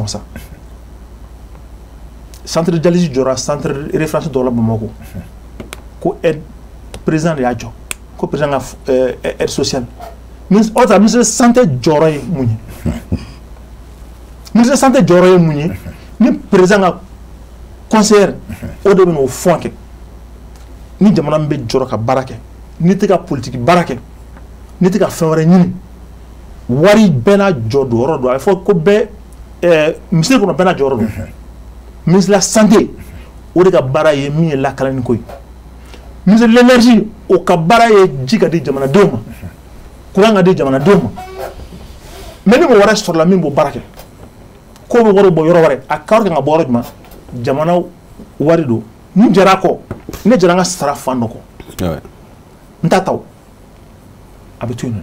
c'est comme mais n'a sara la n tɛ dɔ dun mais n bɛ dɔ kɛ nin ye a bɛ fɔ ten tɔ de n jɛra n ka sara fan dɔ kɔ ne t'a ta mais n b'a fɛ k'a kɛ nin ye o ye e ta parce que i bɛ ka k'i ta i sagona de ye hali bi mais olu jamana sagona tɛ kelen donc n ye min fɔ an ka fɛn dɔ bɔ ɲɔgɔn na politique ani politique ɲama an k'u bɔ ɲɔgɔn na donc an bɛɛ bɛ ka politique kɛ an k'a dɔn k'a fɔ jamana in kɔnɔ politique ɲama dɔw u filila politique ɲama dɔw u dɛsɛra politique ɲama dɔw u m'u ka lɛdu timɛ mais o tɛ k'a fɔ ko jamana in kɔnɔ politique majɛlen tɛ yen politique ma tɛ yen min bɛ se ka jamana in bɔ nɔgɔ la n'an y'a ta o cogo la minnu nana n'u bɛ ka jamana diriger bi u ko o nana transition de kama u bɛna fanga ka di minnu ma donc maa n'i kumakan bɔ n'i ma la waleya i ye fili baara kɛ donc ne bɛ se k'a fɔ min na jusqu'à preuve du contraire ko k'u bɛ transition délai respecté an m'an jɔ fo o waati ka se mais baara kɛcogo la kuma dɔ la u bɛ nin fili n b'o de fɔ kuma dɔ la ko ɲama i kumakan ka labato an dɛsɛra ne ko n bɛ nin kɛ n ma se i b'o fɔ ka balimakɛ ka kuma jaabi k'a fɔ ko n'i yɛlɛnna sanfɛ i ye kuma dɔ fɔ duguma i yɛlɛnna sanfɛ i y'a ye k'a fɔ k'i tɛ se ka kɛ mun bɛ bali ka bɔ parce que an bɛ hɔrɔnkan de y'o fana ye ne de ko n b'a kɛ nka n ma se o ye hɔrɔnkan ye o y'an bamanankan laada ye i bɛna fɔ de n ma se donc an ko an bɛ référendum kɛ référendum ma se ka kɛ a fɔra k'a tɛ se ka kɛ nin dɔgɔ kɔrɔ komi k'a bɛna kɛ ani fana k'an bɛ délai respecté donc ni délai ma respecté de l'aide min taara o ye transition délai ka respecté donc an k'o délai respecté donc kuma min fana n ye kuma fana n bɛ segin a kan tuguni élection fo maliyɛn an k'u walawala ka bɔ ɲɔgɔn na référendum a bɛ jate élection fɛ kala ta don an bɛ taa hakilina de di an sɔnna constitution ma sɔn donc n'an ko bi jamana ɲamasigi a tɛ se ka kɛ fo jamana ka basigi jamana kala kana o kɔrɔ référendum min b'a to kala an ka ɲamasigi kɛ esa makan ka ko la ka jamana to ni kelen na parce que an bɛ ka argument min fɛn kelen min fɔ kun kelen minnu fɔ k'an b'an ka présidence kɛ élection jamana fan dɔw ma tila ka na o kelen o de b'a to jamana sɛbɛnfaraba ni maliyɛn bɛɛ kan k'i kan di n'a sera kalata waati ma esto an bɛna se k'o kɛ sisan o condition kelen na donc ni kelen kɔni kɛra filanan ka kan ka se ka kɛ mais fɛn dɔw bɛ kuma caman n b'a ɲini an fɛ kuma caman ni kumaw fɔra an ka hakili jagabɔ an ka kuma analyser an k'u bɔ ɲɔgɔn na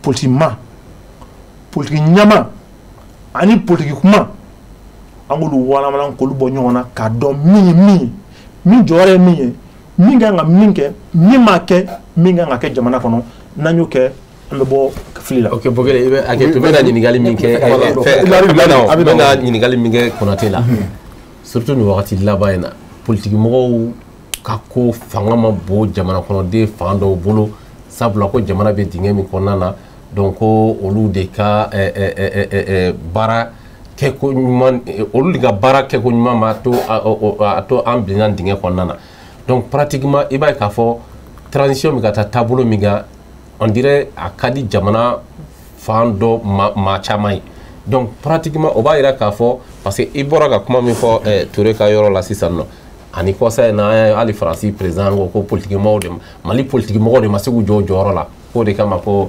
an filɛ nin na n'i y'o bɛɛ ta k'a lajɛ i bɛ commentaire jumɛn de da o ni transition tagabolo kan. wa n bɛ k'o kelen de fɔ toujours i ka kuma ko k'a ko politique ɲɛmaw a b'a fɔ politique o donc n'an ye fɛnw bila o minɛn kɔnɔ a bɛ faamuya fɔ yɔrɔnin kelen an ye politique kɛ fɛn dɔ jamana in kɔnɔ min kɛra fɔlɔ an bɛ ka se o kelen kan tuguni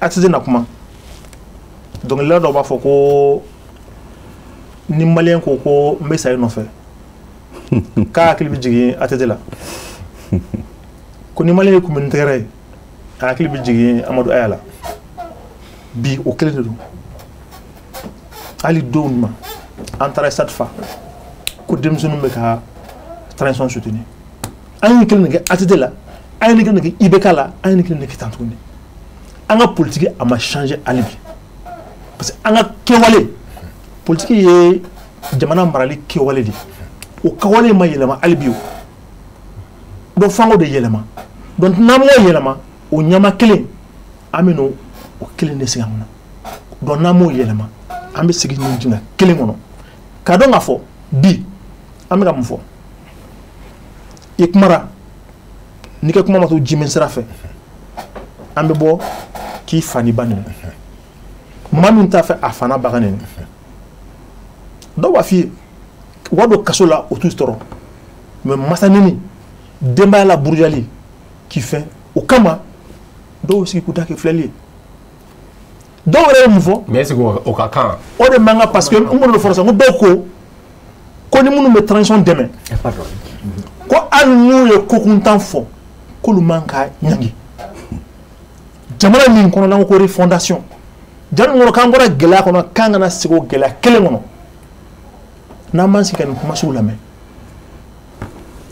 ko ni e ko fanga dɔrɔn min ka di e da ye e bɛ se k'o fɔ parce que e ye fasoden ɲuman ye parce que e ko karisa ni ko karisa ka baara ko fili b'a kɔnɔ o ye fasoden jugu ye n'o ye filen ti garama la o kan ka nɛni o kan ka buruja o kan ka datugu fanga o ye min ye fanga tɛ balima dɔn a tɛ sinji dɔn a bɛ tiɲɛ dɔn fanga tɛ sijɛ ye fɛn o fanga tiɲɛ sijɛya tɛ dɔgɔninya tɛ fɛn wɛrɛ tɛ fɛn min don a kan ka kɛ de a ko bamanankan an bɛ to ka kuma dɔ fɔ bamanankan na ko bɛɛ bɛ fili ka da i ka tiɲɛ kan o tɛ o i bɛ fili ka da i ka faamuya de kan ani tiɲɛ kelen de ok donc fanga tulo question olu baara posé ne kunna ok il y a d'accord posé ne kunna mais apparemment posé Konaté kunna ma mun kɛ il y a question de poser oui il insistera yɛrɛ wala transition bi fɛ a ka fanga bila ou bien a ma bila il m'a insisté au kuma kelen ka Konaté bɔ maintenant i ka ne lamɛn dɔrɔn Bokolo n ka tila quoi sisan ale ko transition nana u bi kɛnɛ labɛn ka fanga di politique mɔgɔw o kɔrɔ on a kɔrɔ bɛ ɲɔgɔn na et deuxième position a ko Assimi y'a ka fond dɔ bila ne yɛrɛ Mali la ne ka président ye ni y'a siɲɛ fɔlɔ ye min sɔnna k'a fɔ n ye dɔ bila a bɛ don min na fɛnɛ a b'a ye hali n'a utiliser cogo man ɲi tɛmɛnenw tun t'o kɛ ten o olu tun b'a dun de u bɛ voyager n'a ye de u bɛ yaala n'a ye ka e ka dalu o tun b'a dun dalu b'e bolo oui bon de toute façon e y'a fɔ mais coup d'état ma k'o de kama mais kama Attends, monsieur Ba, an y'a ye Burkina tout près yan président nana non a ko k'a ka sɔrɔsi sara ale bi da la ne bɛ min fɔ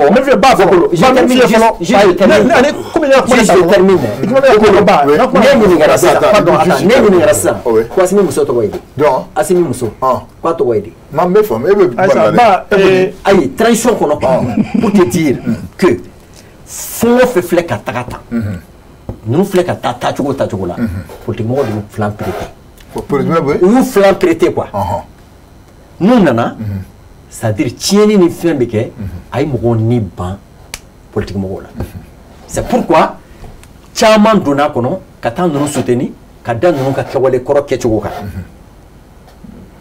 e y'a faamu ale ka kuma nana mun kan a ko transition bɛ kɛnɛ labɛn k'a di politique mɔgɔw kuma kɔrɔ ye di ko transition bɛ kɛnɛ labɛn ale ye jumɛn fɔ i ko transition nana ba n'an ka kuma tile ye sa ayi ni kuma fɔra n y'o fɔ sisan n ko bɛɛ bɛ fili ka daga faamuya de kan mais ni bɛɛ bɛ fili ka daga tiɲɛ kan o tɛ kelen ye e y'a faamuya cogo min na o ye nin ye transition ka baara ye mun ye ka élection organiser jamana kɔnɔ transition ka baara ye mun ye jamana bɛ gɛlɛya min kɔnɔ n'an y'a ta Mali ka cas kɔnɔ n y'a préciser Mali ka cas insécurité an b'o kɔnɔ transition kan ka refondation kɛ transition ma kɛ wagati jan ye n'o ye transition ka mission ye n y'o de fɔ mais ani a bɛna élection organiser k'a di politique maaw ma Mali kɔnɔ ATT a bɛ sigi don min na a ye présenté élection de la élection de kɛra parti politique tun t'a bolo donc o kɔrɔ tɛ ka fɔ n'an ye transition ye élection organisée ko forcément président de parti politique bɛna kɛ Mali président ye contexte tɛ kelen ayi n bɛ ka kuma dɔ de f'i ye i y'an ka kuma ta k'i b'a walan cogo min na ne bɛ ka kuma yaasa jamana ka se k'a faamuya est-ce qu'on peut avancer donc an bɛ avancer mais politique élection ye o fɛn ye f'an ka dɔn k'a fɔ élection organisée o ye jamana ka sɛbɛn fara de ye constitution kɔnɔ a b'a kɔnɔ élection kan ka organiser parce que an bɛ ka référendum min kɛ a fɔra ko maa si tɛ se ka kɛ jamana ɲɛmaa ye maa si tɛ se ka kɛ président ye Mali la ni voie d'élection tɛ ni kalata tɛ ko maa o maa n'i taara sira wɛrɛ fɛ min tɛ kalata ye ka fanga taraki ko crime don fɛn dɔ ni maliyɛnw tɛ yafa min ma a b'an ka sɛbɛn fara kura min kan ka voter a b'o kɔnɔ donc ne tɛ ka fɛn wɛrɛ fɔ ne bɛ ka kuma ni dalu de ye o de to n ko transition fana n ye n ka kuma respecté donc hakili la mɔgɔw ye n ka kuma fɔ une minute là bon i b'a dɔn une minute c'est par rapport à quoi voilà par rapport ale ko jamana bɛ lahalaya mun na bon nin bɛ de ni transition ni parti politique bɛ kuma carte électorale bɛ se ka bɔ parce que au jour d'aujourd'hui an kana ɲa nege élection tɛ se ka kɛ jamana in fan bɛɛ o bɛ mun yira ça veut dire que jamana fan bɛɛ t'an bolo n'a fɔra ko élection ka kɛ parti politique de bɛ fanga ɲini soit les regroupements de partis politiques ou même ni candidat indépendant b'a la olu de bɛ fara ka ɲɔgɔn kan ka fanga ɲini mais ni gouvernement ni mɔgɔw bɛ kuma n'u ni parti politique bɛ kuma là u bɛ se ka yiru la là où c'est faisable là u bɛ se ka yira jamanadenw na ya élection bɛ se ka kɛ ya a tɛ se ka kɛ mais ni bɛn kɛra o kan dès le début avant k'an ka taa élection na tout de suite là après les élections qui peut contester o tɛ se k'o contester o mais au jour d'aujourd'hui ni gouvernement yɛrɛ ma se ka carte dɔ bɔ pleinement pour que k'a yira mɔgɔw la k'a fɔ au jour d'aujourd'hui a ka min bɛ nin yɔrɔ in na ninja ni yoro bambolo c'est sécurisé mo bi se ka ta élection na ka suro ou matu ni problème na ou voter to là. Ça veut dire qu'on n'a pas bougé. Mais dire qu'en réalité, là, on doit attendre à ce que Djamana a pacifié à 100% avant d'organiser les élections. Bon, peut-être que nous donnons pour nous dire que Domina avait bas à 100%. Peut-être qu'au Tigila de ce qu'on fait. D'accord. Alamine, voilà, vas-y, ouais, Alamine, Ningal Meke et la Sadigo. Oui, il pourra qu'à toi, comme au politiquement, au niveau élection drone là, si ça non, donc, Mimato, Amsa, alors que jamana population ya takala ja réalité nga tien fo bugele afo chuka bna ka kuma cleaner fo iba ka fo ma chama majorité famba kina tradition mo ko bara takabulu nyumay mais awre bulu kunyuma mo be ngali ko muni la ko au président do ka élection ka ke bega blado ka fo ka bega blaganchi président sigi redroma chuka mena obseka fangata donc e be sega mun soro ka fo ola. Ok, donc Saningiga Kumajabi, mais nga temps watin nota, comme Kumachaman fera Kunkadien ka do compléter plateau camp. Fémier élection organisée retardée, référendum. Le gouvernement était très clair. Ils ont donné les raisons très claires wa amber Kumakalama. Cour constitutionnellement la ben à Kaloworo loi pour que Kaloworo nunga douma. Pour que l'élection soit validée selon la loi même électorale au Kaloworo Yerema Dafa. AIGE Fanamin Sigira, au Sirara Sigi Bamako, c'est-à-dire au niveau national, mais démembrement ma Sigi Folo. C'est-à-dire que Nitara Eka Dougoula 600 Bokelen AIGT. Donc, ni AIGT, au lieu de quand élection là-bas, nous avons élection TCKK. Ensuite, carte biométrique Minkangake, pour permettre de voter. Au cadre biométrique, donc, au fond, on va la retard là. Je comprends quand Touré dit que il y aura est-ce que négligence dit? Par exemple, je comprends Touré au oui, il va dater dans Yano, Sanoche, mais fin d'obi balika baraudo keo. Mais on le défaut. Il y a des dates dio. Au Yorola. Qu'on a été au fond, ambo yoro sonji là, ambo fana au fond autorité de la transition mo, mbeko kuma fana fo, qu'on a pressé kakuma, notamment au Djigoula, ma fama et juma, quand elle intégrité d'où, al ni bora ka klaka fo chien que les bon, ni vraiment massé kanike parce que ni raison combien, anyo famou chien que les, anyo famou chien fla, anyo famou chien ça va, okuma te ban, mokoma kuma doidao. C'est toi le chef, c'est toi le leader, c'est toi qui décide. Si ce n'est pas toi qui décide, Mogok Mima décide au Iran. Ni doit de Kuma Doida. Mais Bédico, les arguments qu'ils avancent là, hein, oui. Faut attaquer la carte biométrique, voilà. Est-ce qu'il y a la carte biométrique, ça c'est fallacieux. C'est des cartes biométriques qu'on connaît. Ça vraiment, Amseka a voté dans la carte d'identité nationale, carte d'électeur Veseka Glantan. Carte biométrique, ce n'est pas quelque chose de mystique, c'est un petit bout de plastique là, qu'on peut faire en quelques mois. Avec Imoro, équipe Kumega, donc carré au Bekonoya. Mais, ministre Boratele Laga, Fokabe, Meri, Bella, comme Malion Katou enregistré à Dougou, c'est Janetara Meri Laga Nyengalke, ou qu'on aime ma machine terre. Ko Al Barakela Minkanga Sigi machine, ou est Tokoma Fofolo. Django machine. Qu'on a pressé comment mais pressé comment ma fin faut jamana dewe am antigra leader korodo la fama korodo la chouam la metiga il attend. C'est pour ça je dis il n'est pas touré famo yoro là mais qu'on a été famo yoro là. On ne peut pas défendre l'indéfendable. Le meilleur ami me tient fier. Nous ne sommes pas des amis de la transition, nous sommes des amis du peuple malien. Voilà on dit la vérité à cette voilà transition. Pourquoi moi j'ai posé la question en voyant tout ça là, Bouakar. Est-ce que réellement là, ils n'ont pas le choix. Voilà, est-ce qu'il faut... Ils n'ont pas le choix. Les militaires, ce n'est pas le peuple malien dans son absolu. Les partis politiques, ce n'est pas le peuple malien dans son absolu. Le peuple malien, c'est tout un ensemble de choses. Fin de chaman de tout. Parti politique ou échec. Ce n'est même pas vrai. C'est l'élite dirigeante qui a fait un échec. Famao, Fangatigi ou des échecs. Politicien Bola, politicien de Bola, politicien Kunda, Nyumambe en Colombie. soldat si bola ɲuman bɛ min bɛ sa vert jaune rouge kɔ kolonden bɛ min bɛ marifa fili ka boli docteur ɲuman b'o la min bɛ si a ka banabagatɔ kɔnɔ kunna kolon b'o la min bɛ wari minɛ min bɛ tila ka taa patient ka fura feere enseignant ɲuman bɛ yen min bɛ si yɛlɛn fɛn poto kɔrɔ pour que ka ka ekɔlidenw enseigner ani correction la kolon bɛ yen min bɛ boli petite fille de 14 ans nɔfɛ a ka classe kɔnɔ ou bien ka wari minɛ parents la ka denw la passer quand tu pars dans une mairie et que il est obligé de wardi pour avoir un acte de naissance, c'est la faute de quel politicien? C'est pas un fonctionnaire corrompu. Quand un fonctionnaire de carrière BC a so bidrou ou bien a un bidrou soro. La faute de quel politicien? Il pas politicien, on fait qu'un maraque tout de là. Mais le politicien n'est pas faux politicien à Kambouzomene. Est-ce que le politicien n'est pas faux? Le politicien n'est pas sebembe auto-saisi que le procureur fait. Auto sariatigi de Gabaraye. Auto politicien Gabaraye. Ben Gabarado. Et en frère Flénier. Et Gabarate la canalio. On ne doit pas te voir à Kidal avec un fusil. On doit te voir en train d'information qui parle à Numandi Djamana Deuma. C'est ça ton travail. La même chose pour Bokele.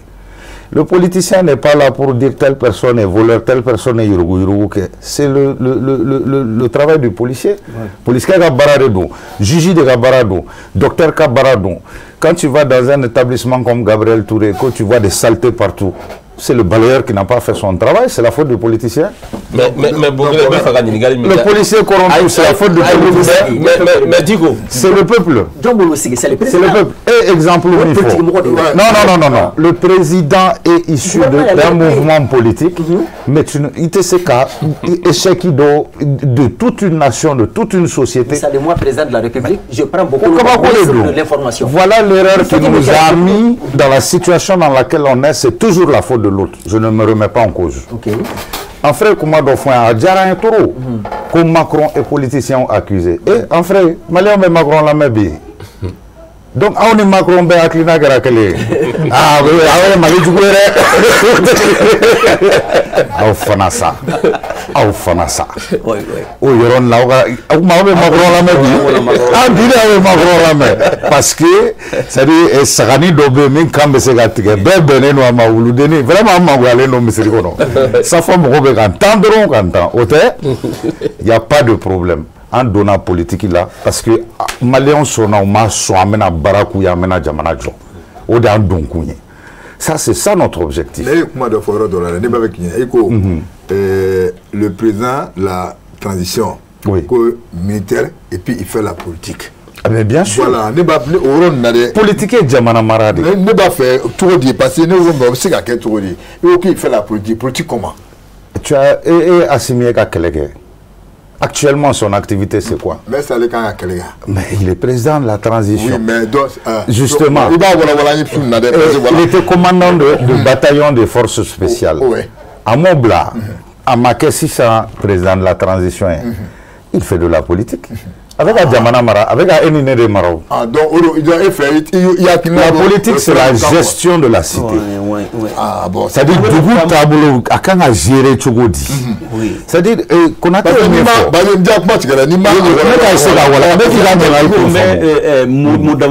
c'est-à-dire, comme si Modo de vocation politique. Non. Depuis qu'il devient ça. Ni ka bara black à Djamana Marake, politique moko de yo. Tu es devenu civil ou militaire, ni be Djamana Mara la be politique de là. OK. Oyoro la Assimi beka aklina mi appliqué et ka Mali développé. En kuma damne la nye djuma fie. Ko parti politique be sigine moulé aklina commune. Donc Assimi aklina ane Malik Diaw ta ekele, ane Saint colonel ta ekele, mais c'est comme s'ils avaient un parti politique. Pas par la voie légale, et ils sont en train d'appliquer la politique, cette politique-là et cette vision-là au développement du pays. C'est une politique. Il n'y a pas meilleur politicien.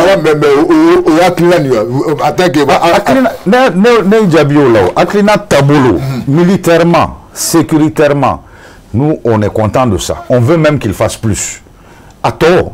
On n'est pas content parce que nous sommes les amis du peuple malien et les amis de la transition. Bon, si on ne va pas soutenir ceux du feu. Ni eux, comment vous savez, au tableau, sécurité fin blanc. Et si ils disent que vraiment, vu la situation, ils vont rester au pouvoir d'abord. Il faut que Europe ait quand même, il faut l'attendre.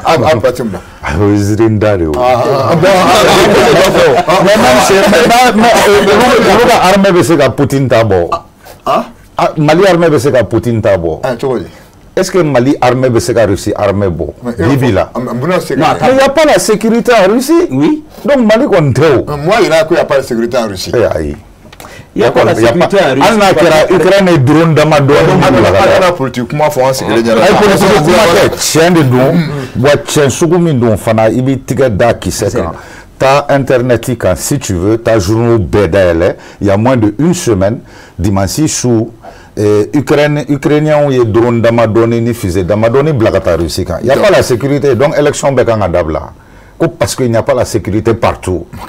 Non, le pays en guerre, on comprend. Il y a des problèmes, on comprend. N'est qu'à Dougoulade ou Fankelin sont dans l'insécurité, n'est qu'à village. Mais l'élection besekake. Nous, les partis politiques, nous pouvons dire au gouvernement, c'est la responsabilité du gouvernement. Je suis d'accord avec ça. Mais enfin, un parti politique ou la responsabilité. Parce que si c'est l'autorité de la transition qu'on aime, l'élection, c'est quelque chose parce que ce n'est pas sécurisé. Non, non, non, kala. C'est sécurisé. Élection, c'est quelque chose. Ça, c'est mon rôle de surveillance et de veille. Kolochili. Parce que l'autorité ou bien femme et calabancha doke, je ne vais pas accepter au kake malien là. Ma ako la clé, ma fouya abese kake, ako katse kake ni zone là abse kake. Ni zone là ako katse kake c'est vrai. Mais ça ne veut pas dire qu'à bekan a jo. Parce que c'est kake femme. C'est kake femme donc amba bejo. Non, bokele. Et tige bidimi en frais. Bagama meke tige là, mais ete na bararo là. Ça veut dire que le reste de ton corps fonctionne. Je ne peux pas voter en commune 6 de Bamako. Le reste de Bamako peut voter, je vote. C'est simple que ça. Malien doit priver le droit là-bas. Malien m'a privé le droit là-haut. C'est les circonstances qui font. Tu ne peux pas tout arrêter, ni te casser qu'à sécuriser, ni te casser qu'à béjo. Ça, c'est impossible. Il y a un futur là. Élection maquée. Donc, EBFM, monsieur Ba, monsieur Ba, EBFM, c'est ça, parce que Eka Yorola, élection massacre, Malien to Beka Jo Ekelenkama. Non. Ah si, il y a des fois. Non, ni parti politique ben nana. Non, Mali to bébé c'est fonctionner. Et quand Dougou Doron n'était pas fonctionner. Parce que ne baraka indi. D'accord. Ne ma c'est passer, ne ma fonna mais justement, parce que Eka intérêt personnel. Ou bien un premier intérêt global. Même pas. Ah. D'accord, ok, je pense que on va voir ça. C'est-à-dire, ok, pardon. Non, mais c'est la même fois. C'est-à-dire, il y a des gens qui sont sécurisés, mais la majorité qui a fonctionné. On fait ce qu'il faut pour rester dans un minimum de légalité. Parce qu'en fait, il y a Sharia Siglente et Gafé Bas Siglente. Il faut quelque chose de stable pour qu'on avance. Au moins, pour nous, les partis politiques, les élections ne sont pas une priorité pour les partis politiques. Les élections sont une priorité pour le pouvoir même.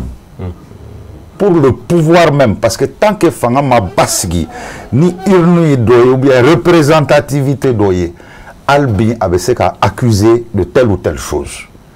Eh bien, on va repousser. Si on repousse des élections dans 5 ans, dans 10 ans, qu'est-ce qui prouve que dans 3 ans, la majorité de la population veut Assimi? Rien. Qu'est-ce qui prouve que dans 4 ans, la majorité de la population veut M. Konaté, le nouveau président? Rien. Il faut des élections. Konaté veut bon ami. En Bemiflen, Tabalgama, il faut Boglen des patrons.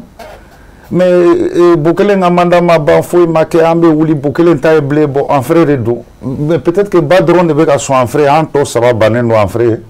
Mais il faut quand même qu'on ait un candidat légalement à Kasseven. D'accord.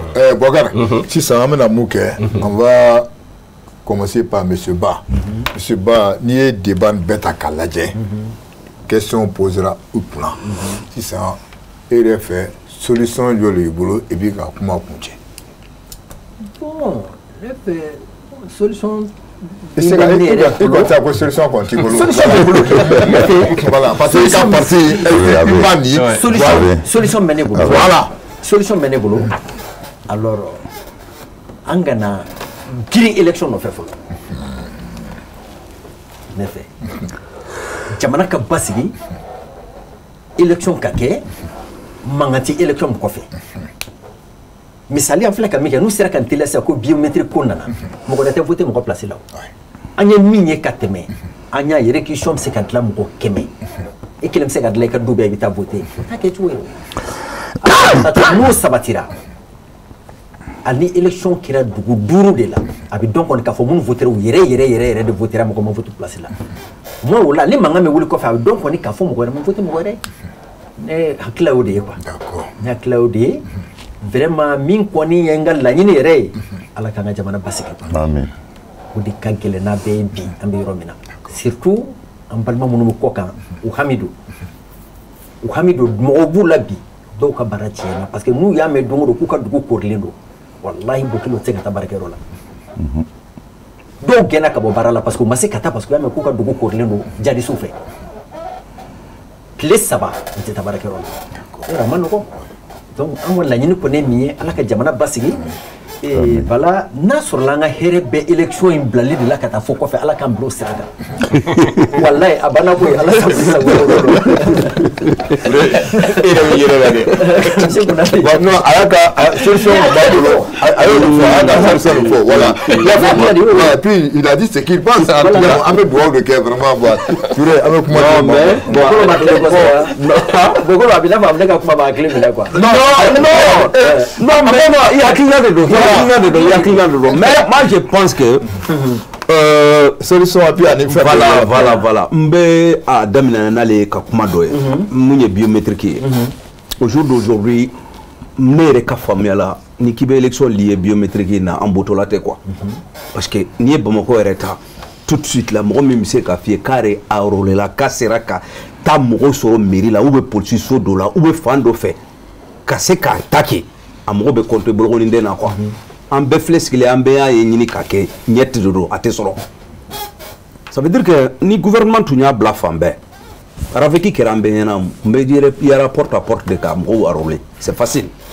même au jour d'aujourd'hui niko kiba élection liée biométrique là en élection tenake en autre nie fo nyanya élection tenake nous veut faire élection organisée on va partir sur l'existant car d'électeur bambé boulou 40 bambé boulou fichier d'OB même si ni fichier nkanka amélioré moyen bien ka fichier amélioré angata élection na muna angata élection na pour que kanani basigi angata élection na muna angata ni élection na pour que kanani nyemroye jamana dem yere ka soit binamo nyunka angata élection na pour que anan sigi nyoro ani nyeka kuma ani nyeka nyafam parce que démocratie n'était qu'à fois en kelenga kododo mali fana ta dama jamana ka fo en kelema dana dinya kono re ani dinya de tuguleno nyana o mago bana chumi amago bulate mais benka ndo debe ka fo ko fanga de biseka nyini ko transition de beta seka na sigi tun atepa solution tala amai mu transition nyerem parce que une transition pli abe mais pli problème mu chade une transition d'amener biché ou tout problème d'amana ils sont venus uniquement pour résoudre ça et partir mais chaque jour problème de bikumbo mais atika faut qu'on élection fana kera kanga jamana sécuriser libe jo o sera sous rôle de ça c'est éternel yani piye ka wuli ambe jani jugu chede ama préparer de ka sera sous la be ku la condition kono ou se ka jana ou joana jugu chechugo que ça soit un civil ou un militaire au sommet de l'état sécurité inte jo c'est pas que ni élection kera komi anga maliko abena comme ça nanga mali tonomandade ni élection kera ka bandro anya tagadi biemanya fere français ma ou anya fere cela au doteo élection keku de jamana de nyere ka soit bina mo minga ulire dalendo mina ka foko nimbise ka nga jamana nyemata ka nga jamana bonoya ka nga jamana to ani bien ka kuma ni bien ka nyamfamu an fela e munye okado bien fana fela e munye nambe chamachela musoro ko temunya na beki ka nafa soro okateka ke famwa au drone mais dire que en réalité la anga élection poussée ka ta fo ni akalmina ne do mu be sécurité nana sécurité akoni anga la nyini de aka fo sini so ma ko ni ko embe bana an bɛɛ de ka laɲini a ka fɔ ko n'an jiginna ka bɔ nin téléso in na an sera an ka so k'a fɔ ko Mali kɛlɛ ko dan sigira la bi o y'an ka laɲini de ye mais il faut être réaliste don dɔ tɛ maa si bolo k'a fɔ élection k'a fɔ ko kɛlɛ bɛ ban sini ou bien a bɛ ban sini kɛlɛ ça veut dire que an k'an conformer an ka don règle kɔnɔ an ka don c'est à dire légalité kɔnɔna na ko tɔ ye min an bɛ se k'o ɲɛɲini ɲɛfɛ an bɛ dugawu kɛ ala ka c'est à dire jisuma ka fura ye ala ka a ɲɛmɔgɔ dɔw ma min bɛ se ka kɛlɛ in kɛ k'a ban ka jamanadenw minnu bɔra kɔfɛ minnu sigilen don jamana wɛrɛw la k'a fɔ u y'u ka duguw bila u ka denbayaw bila ka taga sigi kɛlɛ kama u ka segin u pilasiw la sɔrɔ ni ka kɛ jamana kɔnɔ yiriwa ka na jamanaden bɛɛ ka da i da i hakili sigilen an bɛɛ ka laɲini o de ye. D'accord. Voilà. Merci beaucoup vraiment. Bah, Mohamed, oui. On veut comment dire ma solution be voilà. D'accord. Ne koni ani RDC tondenw an ka préoccupation fɔlɔ ye lakana de lakana maximum Mali bɛɛ tɛ se ka sécuriser u bɛ min na bi an b'u féliciter mais ce n'est pas assez an bɛ fɛ hali bi sécurisation ka continuer o fana kɔrɔ tɛ ko fo fan bɛɛ de ka sécuriser pour que élection ka kɛ non c'est-à-dire fɛn dɔ de bɛ jati ni sécurité niveau admettable dɔ sera élection bɛ kɛ on n'a pas besoin d'être au maximum niveau acceptable dɔ bɛ se élection bɛ kɛ c'est aussi simple que ça sariya sunba bɛ sigi référendum fɛ tɔw bɛɛ bɛ se ka kɛ o cogoya kelen na ni yɔrɔ min tɛ se ka kɛ directement parce que par exemple monsieur ba exemple ta cogoya min na ko ni zone dɔ bɛ yen précisément il y a tellement d'insécurité maire sigi tɛ se ka kɛ député sigi tɛ se ka kɛ mais président sigi bɛ se ka kɛ parce que o ye bɛɛ ta ye donc olu tigilamɔgɔ bɛ se ka bila à plus tard ou bien force bɛ se ka sécurité bɛ se ka concentrer à kan pendant un certain temps pour faire les élections il faut quand même une sécurité maximum pas le en mago tɛ Russie sécurité la États-Unis sécurité la mais fɛn min bɛ se ka un minimum de paix k'o lasegin maliyɛnw dusukun la ça c'est la première priorité la seconde priorité minɛnsan kana dabila dɛ minɛnsan ka continuer mais en même temps u k'u hakili to fɛn wɛrɛw la minnu ye sumako ye minnu ye sɛnɛkɛlaw ka fɛnw ye minnu ye éleveurs ka fɛn ye parce qu'il faut que jamanadenw ka continuer ka balo minnu tɛ kɛlɛkɛ yɔrɔw la olu ka se ka continuer ka balo essence sɔngɔw buru suguw bɛ cogoya min na sɔrɔ bɛ ka kɛ cogoya min na feerew bɛ ka kɛ cogoya min na santé taabolo éducation taabolo o fonctionnaire ka continuer ka baara kɛ o kan la sécurité les autres secteurs régaliens et puis les élections niveau minimum ka sɔrɔ dɔrɔn élection ka kɛ c'est aussi simple que ça. Ok. Abdul Karim, voilà, on veut comment dire pour conclure. Ok, bon, on a eu comment faire une fois, car à résumer la follow, mais il faut follow et jamane ngona même na bien mo mina, mi parti politique mi civil. Faut que transition nyamo, car donc faut bi malien bekle. Yasa malien bekle clé, malien bekle do dagle fa bo dagle fin. Fanga kuna foni jelendi kuna fun jeleme din cogo jumɛn an ka lamɛnli kɛ an kana maaw lajɛ k'u bɔrɔ lajɛ k'u kunu lajɛ k'a ye kuma fɛn fɛn fɔ a bɛ ka kunu ko de kɛ hakili la transition nakuma bɛɛ ko k'an ka ninnu ka wagati an bɛɛ jɛra k'a fɔ an ka se ka baara kɛ yaasa an ka bɔ gɛlɛya in kɔnɔ.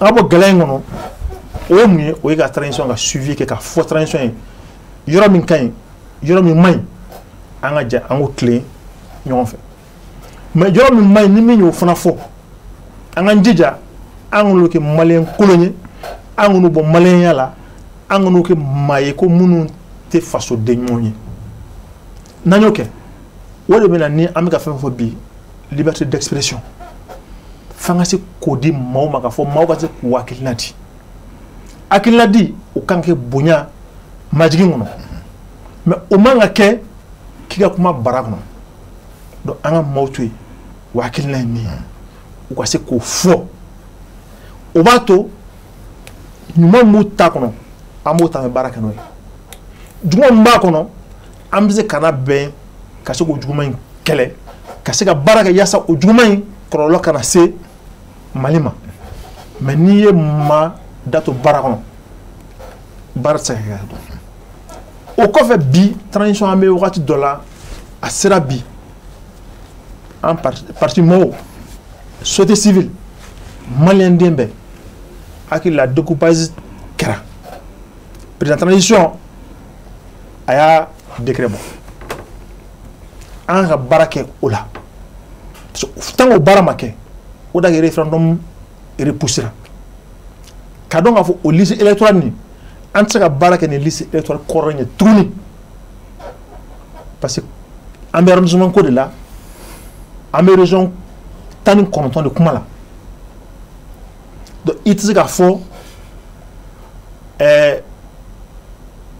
kitakaw k'i b'olu dulon Kayela bi i tɛ se ka na Joyilakaw dulon Kulukoro la donc f'i k'o liste o découpage kɛ donc o baara société civile parti politique kan ka taa ka maliyɛnw na kunnafoni o la ka fɛn ɲɛfɔ baara bɛ na kɛ cogo min na région administrative minnu sigira baara ka kɛ n'olu ye o bɛ se ka to an ka baara bɛ se ka taa ɲɛfɛ kosɛbɛ o de bɛ se ka to carte biométrique kuma min fɔra a bɛ se ka lawaleya mais min bɛ ɲini u fɛ hali bi baara min don ne ye n ta kɛ souvent n'a fɔra maaw ta faamu mɔgɔ kelen i ye miniti hakɛ min ta n'i y'o jate tile kɔnɔ ko mɔgɔ joli bɛɛ k'o ɲɔgɔnna ta hakili la mɔgɔ dɔw bɛ yen nɔ u bɛ se k'u ta vali nɛti kan ne ye n ta kɛ nɛti kan mais n nana dɔrɔn tɛgɛ dali ni foto tali mais n ye wagati min ta a bɛ miniti 5 bɔ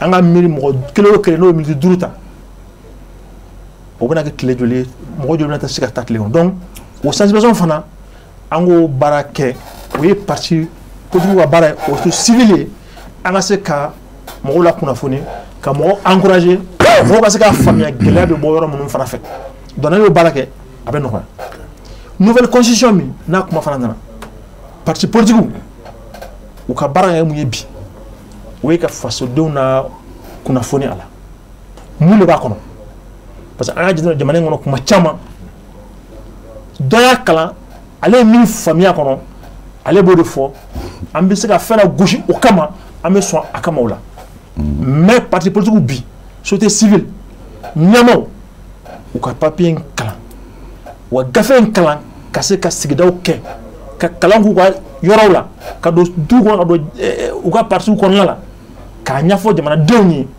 nin de b'a kɔnɔ an bɛ waati min na fɔlɔ o ye de ka papier ɲɛfɔ maaw ye fɔlɔ mun de b'a kɔnɔ fɔlɔ n'an bɔr'o la n'a se campagne nana an bɛ voter n tɛ voter o fana waati bɛ yen o mais bi baara fɔlɔ ye mun ye fɔlɔ maliyɛnw ka se k'a dɔn constitution mun de bɛ a kɔnɔ jamana ka sɛbɛnfura fɔlɔ mun b'a kɔnɔ vote don o fana ye kuma wɛrɛ ye campagne kuma mana se a ye voter a kɔnɔ voter an bɛ se ka se o baara ma mais bi an bɛ min ɲini o ye nin ye ne kɔni hakili la n'an sera ka nin baara kɛ bi parti politique société civile an ka baara kɛ ni nin ye jamana ɲɛmɔgɔw k'a dɔn k'a fɔ u ka baara fɔlɔ ye min ye maliyɛn ɲuman tɛ yen maliyɛn kolon tɛ yen an ka maliyɛn bɛɛ fara ɲɔgɔn kan yaasa an bɛ gɛlɛya min kɔnɔ an bɛ degun min kɔnɔ an ka bɔ a kɔnɔ ka se k'an ka jamana in jɔ an ka jamana in kunu o ka diya ni bi ye mais kunu kana kɛ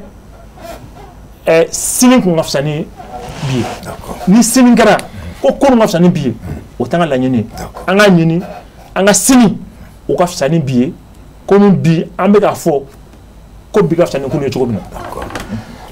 Boubacar kɔrɔfɔ tɛ donc an b'a fɔ fana ko kuma min na Umar Touré ani Tigo puis ani Ba plus Konate k'a yira k'a fɔ ko demain n'an ma fili Assimi kan ka constitution kura in na voilà ka bɛɛ wele voilà je crois bien voilà donc bɛɛ bi ni a kan ka mun b'a kɔnɔ a tɛna ɲɛfɔli kɛ yan voilà voilà donc à partir de demain c'est le 20 là voilà donc a bɛna bɛɛ wele ka bɛɛ ka kunnafoni voilà kunnafoni di bɛɛ ma vraiment Boubacar donc an b'a da bɛɛ kulo kan k'a fɔ mɔgɔ min tun b'an bolo yan su in na Mohamed Alamine Diko secrétaire politique parti RDS vraiment merci beaucoup initié no temana ka boy Omar Touré Mourema donc vraiment merci à moi ni wolo wati tu viens merci mais tu viens en retard donc moi Amidou donc parti humain donc il y a beaucoup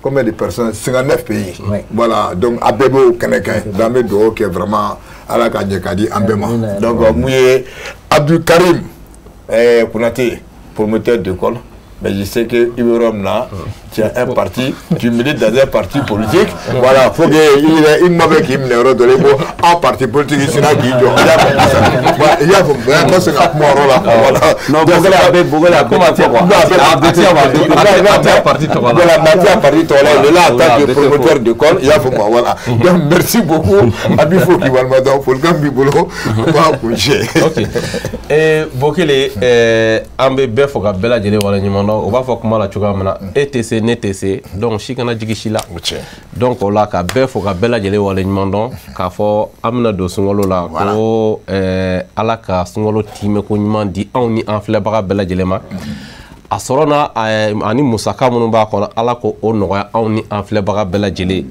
ala ka fanga di on ni enfle baga bela jele ma mi ba to am se ka sungolo sun nyuma ɲumanya kɔnɔna na donc a kɛnɛya sabati anw ni an filɛbagaw bɛɛ lajɛlen donc ka n y'a fɔ cogoya min na musaka sɔrɔli vraiment k'o nɔgɔya ani an filɛbagaw bɛɛ lajɛlen. E bɛ kuma dévier o ala ka o ka hakili to an na i b'o de fana fɔ quoi voilà parce que tu es en train de tourner là bon i y'a faamu i b'o de fɔ an bɛna don sunkalo la et puis on profite k'a yira k'a fɔ ɲɛmɔgɔso yɛrɛ tɔgɔ la bɛɛ b'a dɔn ko salon sunkalo fɛ débat politique vraiment on jora donc on va d'accord quand on va bi koni donc vraiment on a de sungalu muna débat bina jo vraiment puis programme bina falé on bina sengé puis faut que wajulu ani pression bina temechir fula ça fait donc vraiment be do que frère ya donc nini sungalu manaba nala sona on va se retrouver encore ni kenengina donc vraiment on profite à ira kafo ameta bangonna donc mouye Chérifula direction Baye.